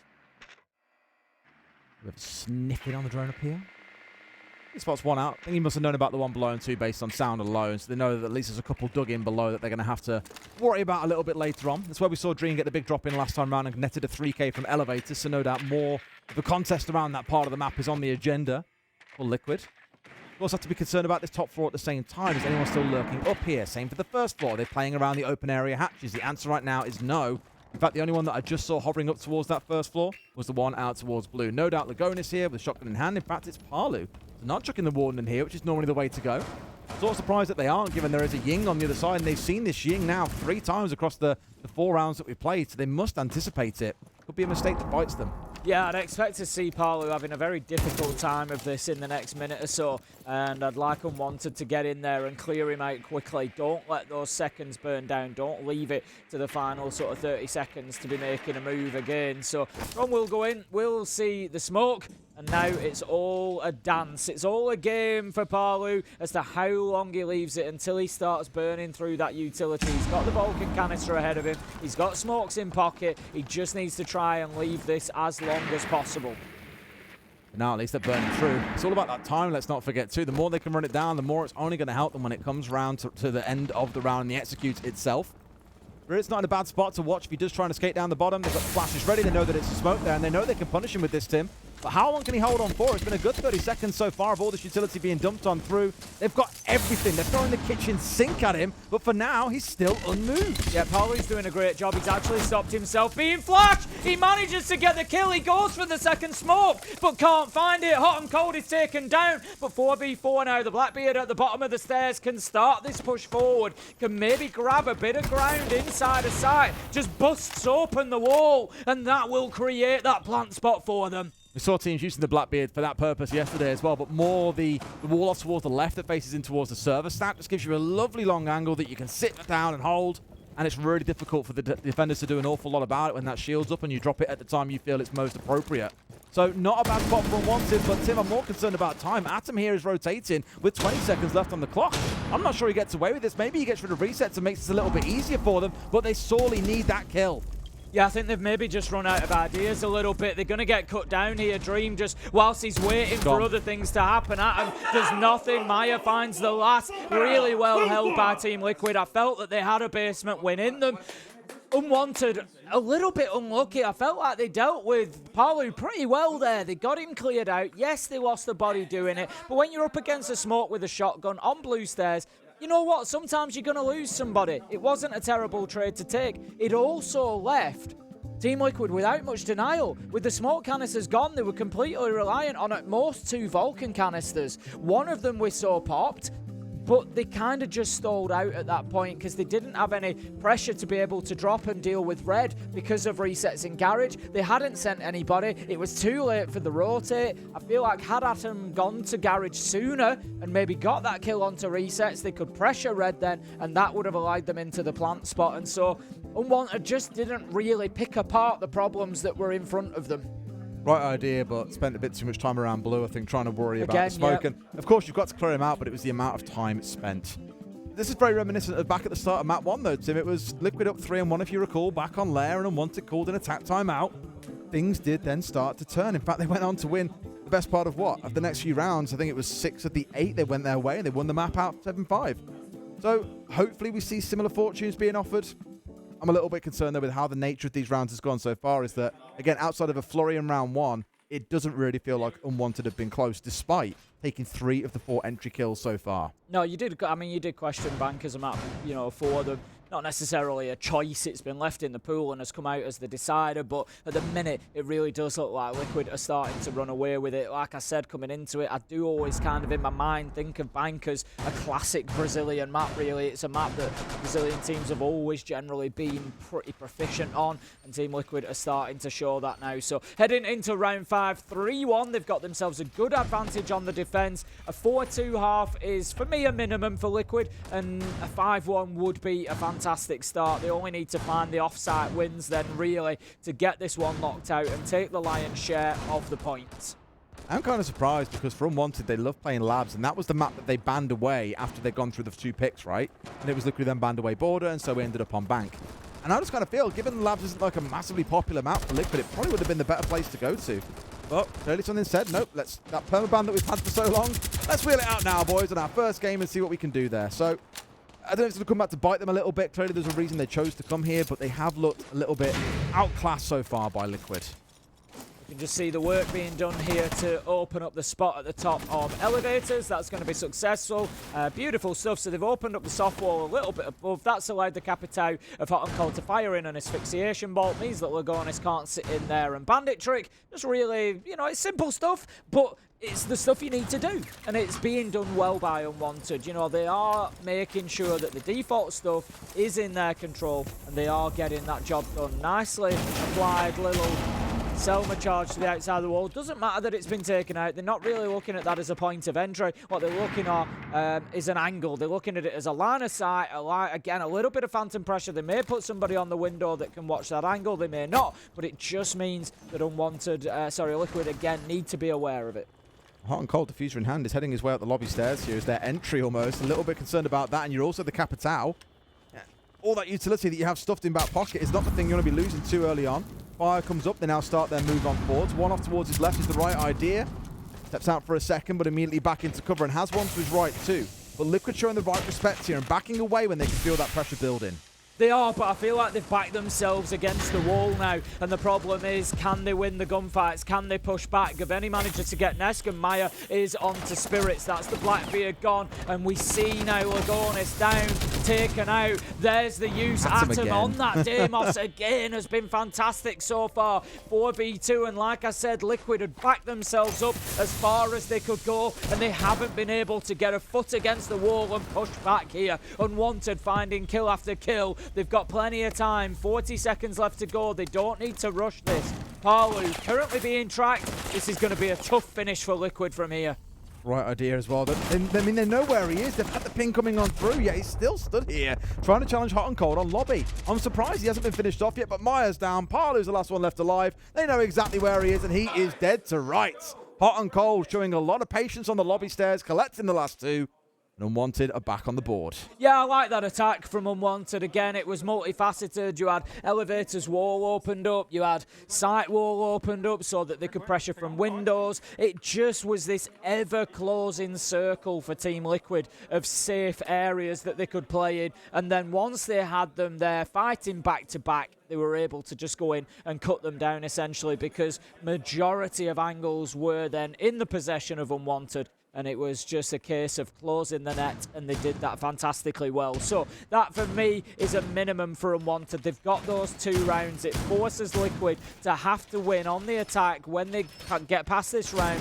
When they move on to the attack, Liquid now have to win something other than the offsite if they want to get this done inside of regulation. So that's big for Unwanted. If they can get themselves another win here and go 3-3, honestly, I start looking at it and thinking, you know what? Maybe this is winnable for them. It'll feel like a real comeback because those first 4 rounds, I said, you could sit here at 4-0 to Liquid prior to that last round. I'd be like, yeah, I feel like how they played, they've deserved to be 4-0 up. Yeah, I'm not going to say Unwanted were lucky for having the 1 round they did. Of course, it was down to their own play that got them there, but it was definitely a smash and grab operation to get that first round over the line. Either way, I'm with you. If this goes 3-3, suddenly you start really thinking Unwanted can actually get this one done, then get it over the line. Of course, question marks around how good Liquid are on the attack, as we saw back on Lair, Tim. 2 hours to a game of Siege. Plenty more still to come. Of course. This is going to be the final attack then for Unwanted. Looks like they're going to be looking for some top floor control, I would imagine. Once again, get themselves up there and get any Team Liquid players on the roam cleared out. Just having a look. There's nobody actually up there at the moment from Team Liquid. They've kind of foregone that second floor, given it over. Nesk could be the one down in basement. He's on the Valkyrie, so he's just going to be watching those cams. He's just trying to get that intel. Interestingly, we are over in Tellers and Archives as well, rather than open area. So they've taken the often overlooked site, I think, of Tellers and Archives. But the defense is going to be largely similar. Well, just don't want it to come down to time again, like spending too much time worrying about this top floor. And of course, you have to clear it out. You have to deal with it. But it's already largely clear, like, as you can see, Liquid are pretty much scattered around this first floor. So Unwanted should know that and very quickly look to take the ground that they need to start getting these vertical angles opened up, to start restricting the movement of the defense on the downstairs. And they know where 2 or 3 of them are. They've seen them out on drones at this point, Tim, so there should be no nasty surprises. Let's get a wiggle on, boys. Let's make it happen. I'm just keeping a close eye on Palu. He's in and around the elevators, but of course playing on the Oryx gives him the opportunity to potentially get all the way up to the top floor, and that's where at the minute Unwanted are pushing. They know that there's nobody from Liquid up there. We saw back on Lair, all the way back on the first map, how effective it was for Hot and Cold to unexpectedly appear on that top floor. It was Skopos that time, but there is the potential for Palu on the Oryx to be able to do the same, to be able to maneuver himself, but he will have to get out of the elevator that he's in at the minute if he wants to do that. Resets, manages to find Gaveni. It looks like the Oryx might just be in a little bit of trouble here as Spirit's back on the blitz, desperately wants to push him. He knows it's here, but it's the Oryx. Let's not forget as well, the charge misses! Great bait from Spirits. He knew what was coming and still manages to get the kill. Drops down to safety to now be able to rejoin his team. And Gaveni lets another. Man advantage now to Unwanted with 40 seconds to play. Way better blitz play from Spirits there. We've seen him struggling with it. Liquid have always had a plan, and this time the plan failed. Spirits took full advantage of that. Dropped away as well, smart, to get down to basement, because it's going to mean that he's coming at them from a different angle than they might expect. Hot and Cold, he gets Lagonis on the drop, and all of a sudden, it's left up to Maya. He's going to be cut down by Dream, and that is a Dream outcome, really, for the first half. 3-3 as they move on to the defense. Unwanted might just just be able to get a win here on Bank. Really good turnaround in that second quarter of rounds to win 2 of the 3. Much better from them. And that last round really for me was the epitome of it as well. Look at how they started versus where they ended. That timeout really having a massive impact for them is the key thing it's worth stressing. Spirit's a little bit of flair as well, because I can think of so many blitz players that would just charge in there, go for the flash, think, yeah, I'd kill him, no problem at all. Just smart play, very, very conscious of what was going on. Things that you love to see. That's it. He'd read into it. It was a bit telegraphed from Palu there. It's obvious, you're trying to bait that blitz in, and the first thing you're going to do is try and hit him with that dash, and it was just really well controlled by Spirits. Like I said, I've been a little bit critical of the reliance on the blitz, but that time at least, absolutely got the job done. Really well played on the shield. So 3-3 in our first half. We move in towards the second half of rounds here. Unwanted will move on to the defense, and we're going to see now whether they can hold Liquid at bay. Alrighty, what are we looking at then? Any shields on the other side? No. Liquid sticking to that trend of not wanting to play them. I think they'll lean towards Monty when it's available, as we've already seen, but it has been quite consistently banned away by Unwanted against. And that reminder again, little visual bug, the bans are actually reversed. It was the Buck and the Vigil taken away by Liquid, and the Monty and the Echo by Unwanted. But I'm looking at everything else they've got, Tim. If you thought Jackal, Dokkaebi and Lion was a nightmare, how about you add Deimos to the mix as well? That is a lot of roamer hunting capability they've got, and Unwanted, to be fair, I've got a few players scattered throughout the building here. They've got to be really careful they don't get hard punished by this. Yeah, I think, we do see Liquid quite often leaning into those operators that are particularly powerful in the meta at any given time. Liquid are quite happy to kind of abuse them and make the most use of them, and I'm not sure we've really seen too much of that from them so far, but this time, like you say, it's just gross, isn't it? You've got Jackal, Dokkaebi, Lion, Deimos. There's going to be absolutely nowhere for Unwanted to hide here. This is going to be a nightmare for them, and it's no surprise to see Liquid come away with the entry, and it will be no surprise to see them take an absolute ton of map control quickly. Research is the one who got into a very sneaky spot to get away with that first kill. And now Garage is basically off limits to Unwanted. They know they can't play upstairs. They can't play on the second floor. My main worry is that surely at this point Liquid know most of the players have been back on site for a while. Still playing it ridiculously slow. It's been a good, 45 seconds since they were aware of that? And they're still trying to sniff all these players out, expecting to find someone up on this first floor. There is no one there, so again, Liquid could start falling foul of the clock here if they're not careful. Yeah, they're certainly wanting to be cautious here, and we've seen them be punished. It's no surprise against Unwanted to see them playing it safely, but like you said, they just need to make sure that they're not burning too much time. Gavini, absolutely beautiful reverse angle up the hatch, takes down Maya, and that is going to be the Deimos off the board. But Liquid have still got so much that they need to be able to execute here. Jackal, Dokkaebi, Lion, all that utility comes in at once, and there's very little Unwanted can do for that 5 or 10 seconds. Problem is, a lot of it has been used, Tim. Like, they've got no calls left, for example. They've got a single scan. The Deimos is dead. There's a lot of stuff going their way here. That certainly doesn't help, though. Dream falling down to Lagonis, who drops in, steals away the gadgetry. There is one bulletproof camp, at least a nick away for now. In fact, there's 2. One still alive, one destroyed. It's not a bad spot for Liquid, Tim. They can do this with 30 seconds to go. Yeah, they absolutely can. They need to find the next kill, realistically, and they're not going to. Gaveni gets one at him on the response as well. Unwanted, they're digging deep. They've dug their heels in. They won't be moved, and all of a sudden, it's looking bad for Liquid as Nest goes down, but not out. Lagonis cut down by Spirits, and that is going to be the round. 4-3 now, and Unwanted, all of a sudden, could just be on the path to a victory. Looking good. It's a start. I'll give Liquid a bit of time to cook themselves. Don't forget they've still got attack timeout to make use of their own. I'd rather see them use it sooner over later. If they let 3 rounds slip away here, they're down 6-3. It's a bit too late at that point. One more round goes against you. You've got to get in there and have a few words, because things can get very slippery very, very quickly. It started good for Liquid is my main thing I'd say here, Tim. But I think once they stacked up 3 players around elevators, it became a little bit too readable. Yeah, absolutely. I think, they had... And Gaveni hitting some unbelievable shots. 2 of his kills in that round, I was just like, how on earth the does one he up hit the that hatch one? onto Maya was absolutely beautiful, taking the Deimos off the board. But yeah, Liquid pretty much did exactly what I would have expected of them easily, which was take all of the map because of the operators that they had. But Unwanted played it well. It's kind of like they recognised what they were going to be up against quickly in the round and said, you know what? if we pretty much play on side, the Jackal, the Dockerby, the Lion, it can't really hurt us very much until it comes to that execute point. And the point is that Liquid never got there. They never got to that execute. Yes, if you've got Diffuser in hand, if you've got access to sites, if you force them out of the site and you can get into a plant spot, then that combination of operators is going to make it an absolute nightmare for a defender to challenge onto a potential plant going down. But Liquid just never got there, and that is something that you know, a part of what cost them the round. So on we move into round 8. Unwanted will continue the defense. They've got the mirror on side this time. Very powerful operator, as we know. Going to make things very difficult. Liquid need to deal with that.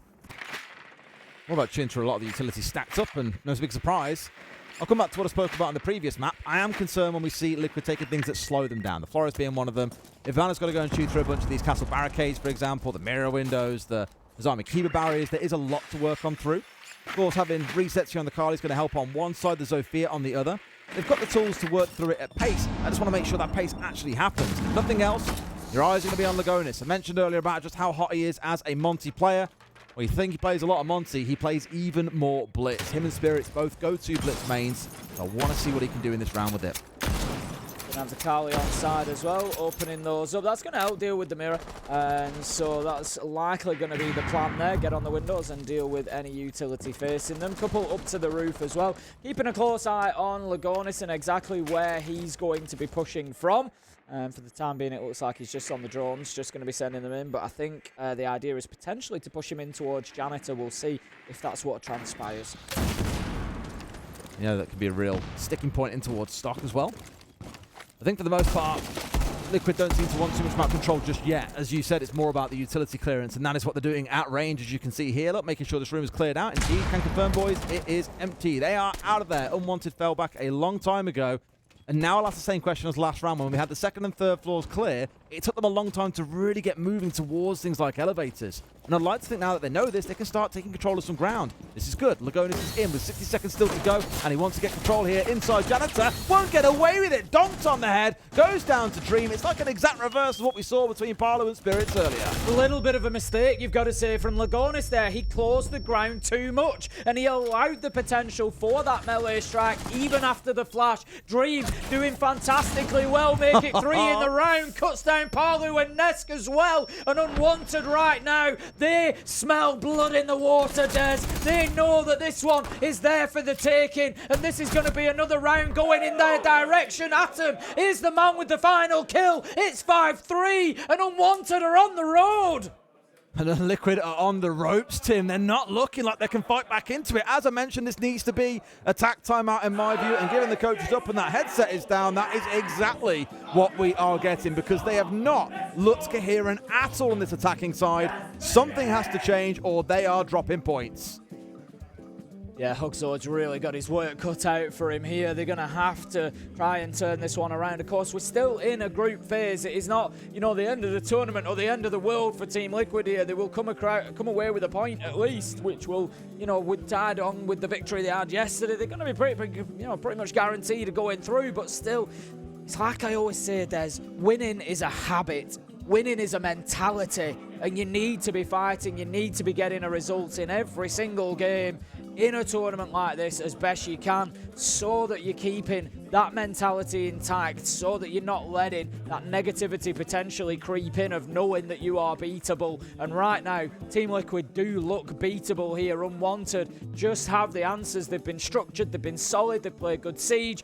Dream has had a fantastic game today. He's had 3 3Ks this map alone. Deserves a big shout because he has been a driving force, whether it has been as the support player inside that's giving them that structure, that's probably, you know, directing things a little bit as well and just helping to get them through those rounds, or whether it's been picking up those kills. He's been doing it all over the map. Fantastic stuff. We spoke about a lot of the players on Unwanted today. Gaveni's incredible shots down in the basement earlier. Atom and his Deimos on the last map. Spirits running a mock on the blitz at points and being figured out a bit later. Dream we spoke about earlier on today as well. But it's Atom who currently sits as top rated for the team, and Dream in second. The 2 players that have joined this original core coming out from the Beast Coast roster before it was bought out and acquired, and 2 players left.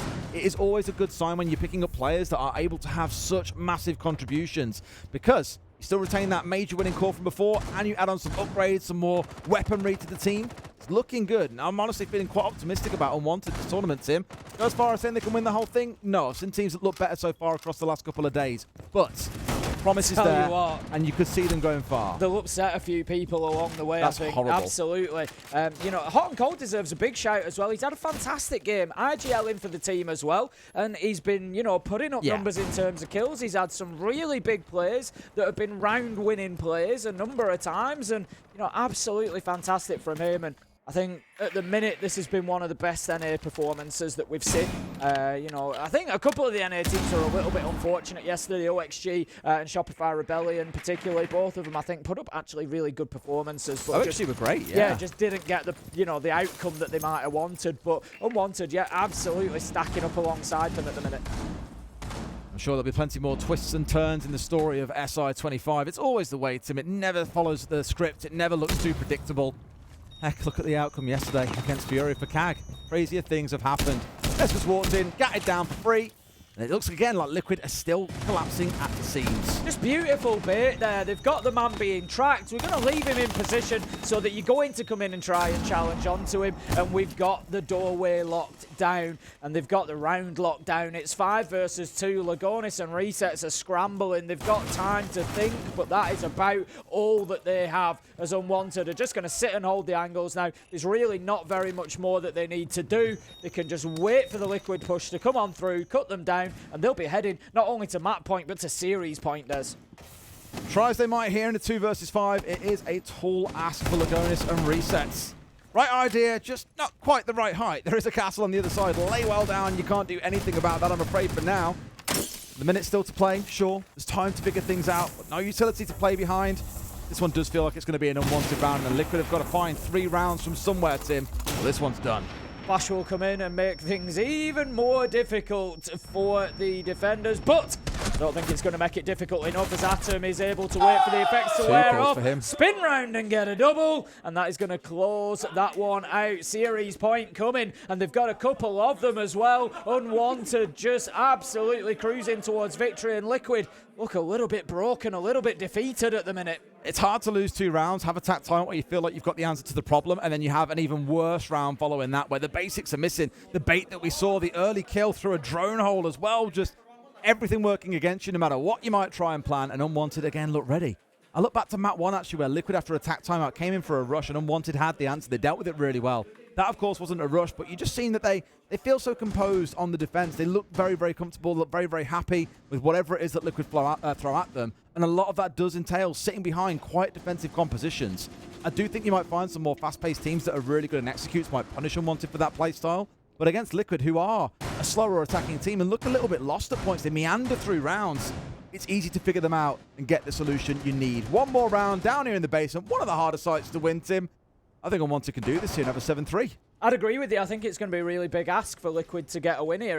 If any site on Bank that you really have to come to and get a win, the last one you want it to be really, I think, is in the basement, because you know that it's going to be tough. We've got the Tachanka on side for Dream as well as the Smoke of Spirits. That might just allow them to play Smoke out on the blue stairs like we saw with Palu. I'm not sure which way around they'll do it, but Dream could then play a little bit deeper inside, and they've still got the denial for the plant, even if they do lose the Smoke on blue stairs. I think back to the old days of BDS making use of Brede on this operator. It was like, why is he playing that? Like he's a smoke player, what the hell? And it just sitting backside and just constantly ping it over on the default. However, we did also see a number of times where the fire would miss and they'd still be able to get the plant down. It is tricky because it's quite a small area of effect, so you've got to be right on your shot. It can be a tricky one to do, but let's see how we go. 30 seconds into the round. Progress being made by Liquid as Palu gets the hatch open in main lobby. So that's at least going to give Unwanted something to look at down inside. They're going to need to be aware, potentially a vault, and Liquid will continue their movement through the map. They've got the top floor. Get that hatch open and start the push towards open area. Sure, there's still not a hot drop coming in here. No, it said, well, you screwed that one up. I think I was really hoping that would open up and he'd get the chance to have that angle through to the hatch and maybe catch someone off guard, but no. Have to return at some point and open that up unless you're convinced that it is clear. And as said previously, it took them a long time to get this third and second floor clear. And when I say clear, I mean more droned out. It was already clear. The players of Unwanted were still back in the basement, and Liquid just spent a lot of time dancing around this top floor. At least here they're starting to make a bit of bit of a work of the actual getting hatches opened up and starting to think about the site itself. There's a lot of utility still going, and my eyes immediately now go towards resets. Let's get those shot drones out. Let's get that fire burning. Let's heat things up in here a little bit, Tim. Otherwise, it's going to hurt them later in the round. Hotco doing some real work there on the Tubarão, using the Zoto canisters just to keep that hatch closed for the time being. And again, it's just all about delay. Burn as much time as possible. Shock drone is going to go on in and look to start clearing some utility. Manages to get the first of the Vulcan canisters. Can it get the second? Needs to get up on that table. That is a big pickup from the Twitch. Will that be enough for Liquid, though? Will it be enough to create the space they need to get the diffuser down? It's the necessary prep work, I think, to start getting things opened up. We spoke about the Chanka, we spoke about the smoke. There is still so much stall in the back pocket of this Unwanted side. Liquid are now making their play. Palu's going to get first blood. Traded out. Atom again will not stop frying in this series. C4 comes out, but the man's been found. It's a 3v3, Tim. 3v2 as Spirits manages to find resets. Unwanted, they just need to hold on for 30 seconds, but look, Ornis, he's in position. He's getting the diffuser down. Nesk is on the cover. He will be successful. I don't think Unwanted were aware, and now Liquid, they can reposition, but there's one coming from above. Is he able to drop down the hatch here, potentially? He needs to have a think about exactly how he plays this, but Spirits will drop. Are they aware? Lagonis finds one. Lagonis finds two, and Nesk keeps Liquid holding on. Beautiful play from the two-man side of Liquid there. When you see that 3v2 flash up, you just think there's no way they get away with it, but a nice little cheeky plant tucked in the corner, a good bit of cover being provided, and a bit of a scramble from the side of Unwanted, who seemingly were unaware of what was going on. Great stuff, but Tim, they're going to try again down here in basic. They feel that, you know what, that's a one-off. We can still win this. We haven't got to step away from here and try different sites. Let's make it happen again. Yeah, I can only assume that Unwanted had absolutely no idea the diffuser was going down, because Nesk was only holding one line of cover. He was just holding through towards server door. And so there's a number of ways that you can get around to that side, you know, without crossing that line. So ultimately, I think, yeah, Unwanted probably just unaware of the fact that that was going down. Really nice little sneak play from Liquid in what could be a difficult situation there. So 4-6, they've got 2 more rounds that they need to fight back here, the Brazilians, to keep themselves on track, keep themselves looking for that unbeaten record in the group stages. But I'm sure Unwanted are going to have something to say about that. I think Liquid took the map a little bit easily for me last time. I'd like to see maybe Unwanted, you know, burn a little bit more time. We've spoken about time. Get out there in the map. Make things a little bit difficult. Make them worry a little bit more about just wandering in. This time they're going to open the hatch. That's exactly what I want to see. Gavenna is in there. He's got his Kiba barricades. He's got his escape route. He's going to, again, make it as difficult as possible for Liquid. They've spread out this time, and they're saying to Liquid, that's fine. You're not going to have the map as easily as you did last time. Here's a few problems to solve, and I think it's the right choice. You just got to be careful about the direct hits that can come from this. You can flood in through that lobby hatch is a great example and cause real bother. But Tim, they've even got that covered off. Look, sure, they've had a couple on there, but there was one hanging around inside of Archives that has chewed through a bunch of those Havana gadgets. Problem now when you start stretching out around the map is you do risk getting caught like this. Dream, phenomenal map so far. On the Warden has now been figured out. That means that at least on terms of the sense, that gadget's going to get even more spicy. 3 still on this mid floor. There's only Spirits inside a site at the minute. You know, the predication really of like going for a full map hold is that you have to hold it. I'm glad I wanted to see Unwanted try it to get in the face of Liquid and not to give them everything like that, but ultimately you've got to win those gunfights. They've been chased back to site at this point. Liquid have still got the same grind that they took last time. However, they've also got a kill along the way as well. So this round is probably about to get a little tough for Unwanted. Yeah, Liquid have moved at a much better pace, and I think it's because Unwanted have played out around the map that actually lets them move with more surety. They know that the Azami was hanging around stock. They know they could find out Dream on the Warden, which is fantastic because you'll want to see him playing around blue potentially. Stacked up something like Vulcan canisters you'd normally expect. That's not on sides. The Spirit would be the person you'd expect to be playing on blue instead. But it just means life gets a bit easier for Liquid. It's more of a typical round for them where they aren't having to double check things over and over again because in case someone has managed to slip the net, they know that there are players out on their own. They've cleared one away. They've forced the rest back in towards site. It's looking good. Where does the final push come from? That is going to be the question. Nesk manages to walk out main Look stairs. away this one. Got away with that. They took a few pot shots up there. I think if he goes to the right-hand side, he might even be able to just walk under that Kiva barricade. But Gaveni is watching it at the minute. I think they are aware of his position. He knows there's one there. He gets a second. Gaveni! What a 3K. No, it was Hot and Cold who picked up Lagonis. But if not, Gaveni would have got it. Resets, walks in, gets a big trade there. 2v2. It hangs in the balance right now. And one tucked in as well. This is the danger. They've got to find this kill, and indeed they have. They knew he was pinned in. Hot and Cold was never getting out of there alive. Spirits, I've commended his smoke play all day, Tim. He's got 2 in back pocket still and 20 seconds on the clock, but it's him versus 2. Likely going to be a plant in the same position, I would imagine. They've gone into lockers. Maya is putting it down here. Resets is on the cover, but like I said, there's multiple angles that you can come from here. Spirit somehow gets the challenge after the down, closes it out. Unwanted. They're almost unstoppable. They close out Bank and a 2-1 win against Team Liquid. Liquid just cannot hold on there. It looked a bit promising in the previous round, but Spirits, as I said, I've commended his smoke play all day, Tim. He's pulled it out there when required most. Thought for a second he'd whip it up. He didn't get the kill, but he did get the down. Straight to the shotgun and a blast to the face to crush Liquid's dream of a success here on day 2. Unwanted, showing a lot of promise, and I'm pretty sure after this tournament, I'll be wanting to keep playing like that.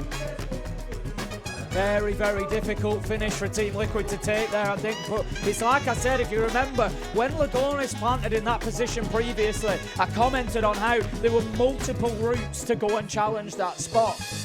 This time Spirit shows why that was an important factor, because you could just see that Liquid were unsure. I think it was Resets was unsure exactly where that challenge was going to come from. All right, well, let's go to a quick break. When we come back, we'll break down what has been a banger of a series. See you in a few.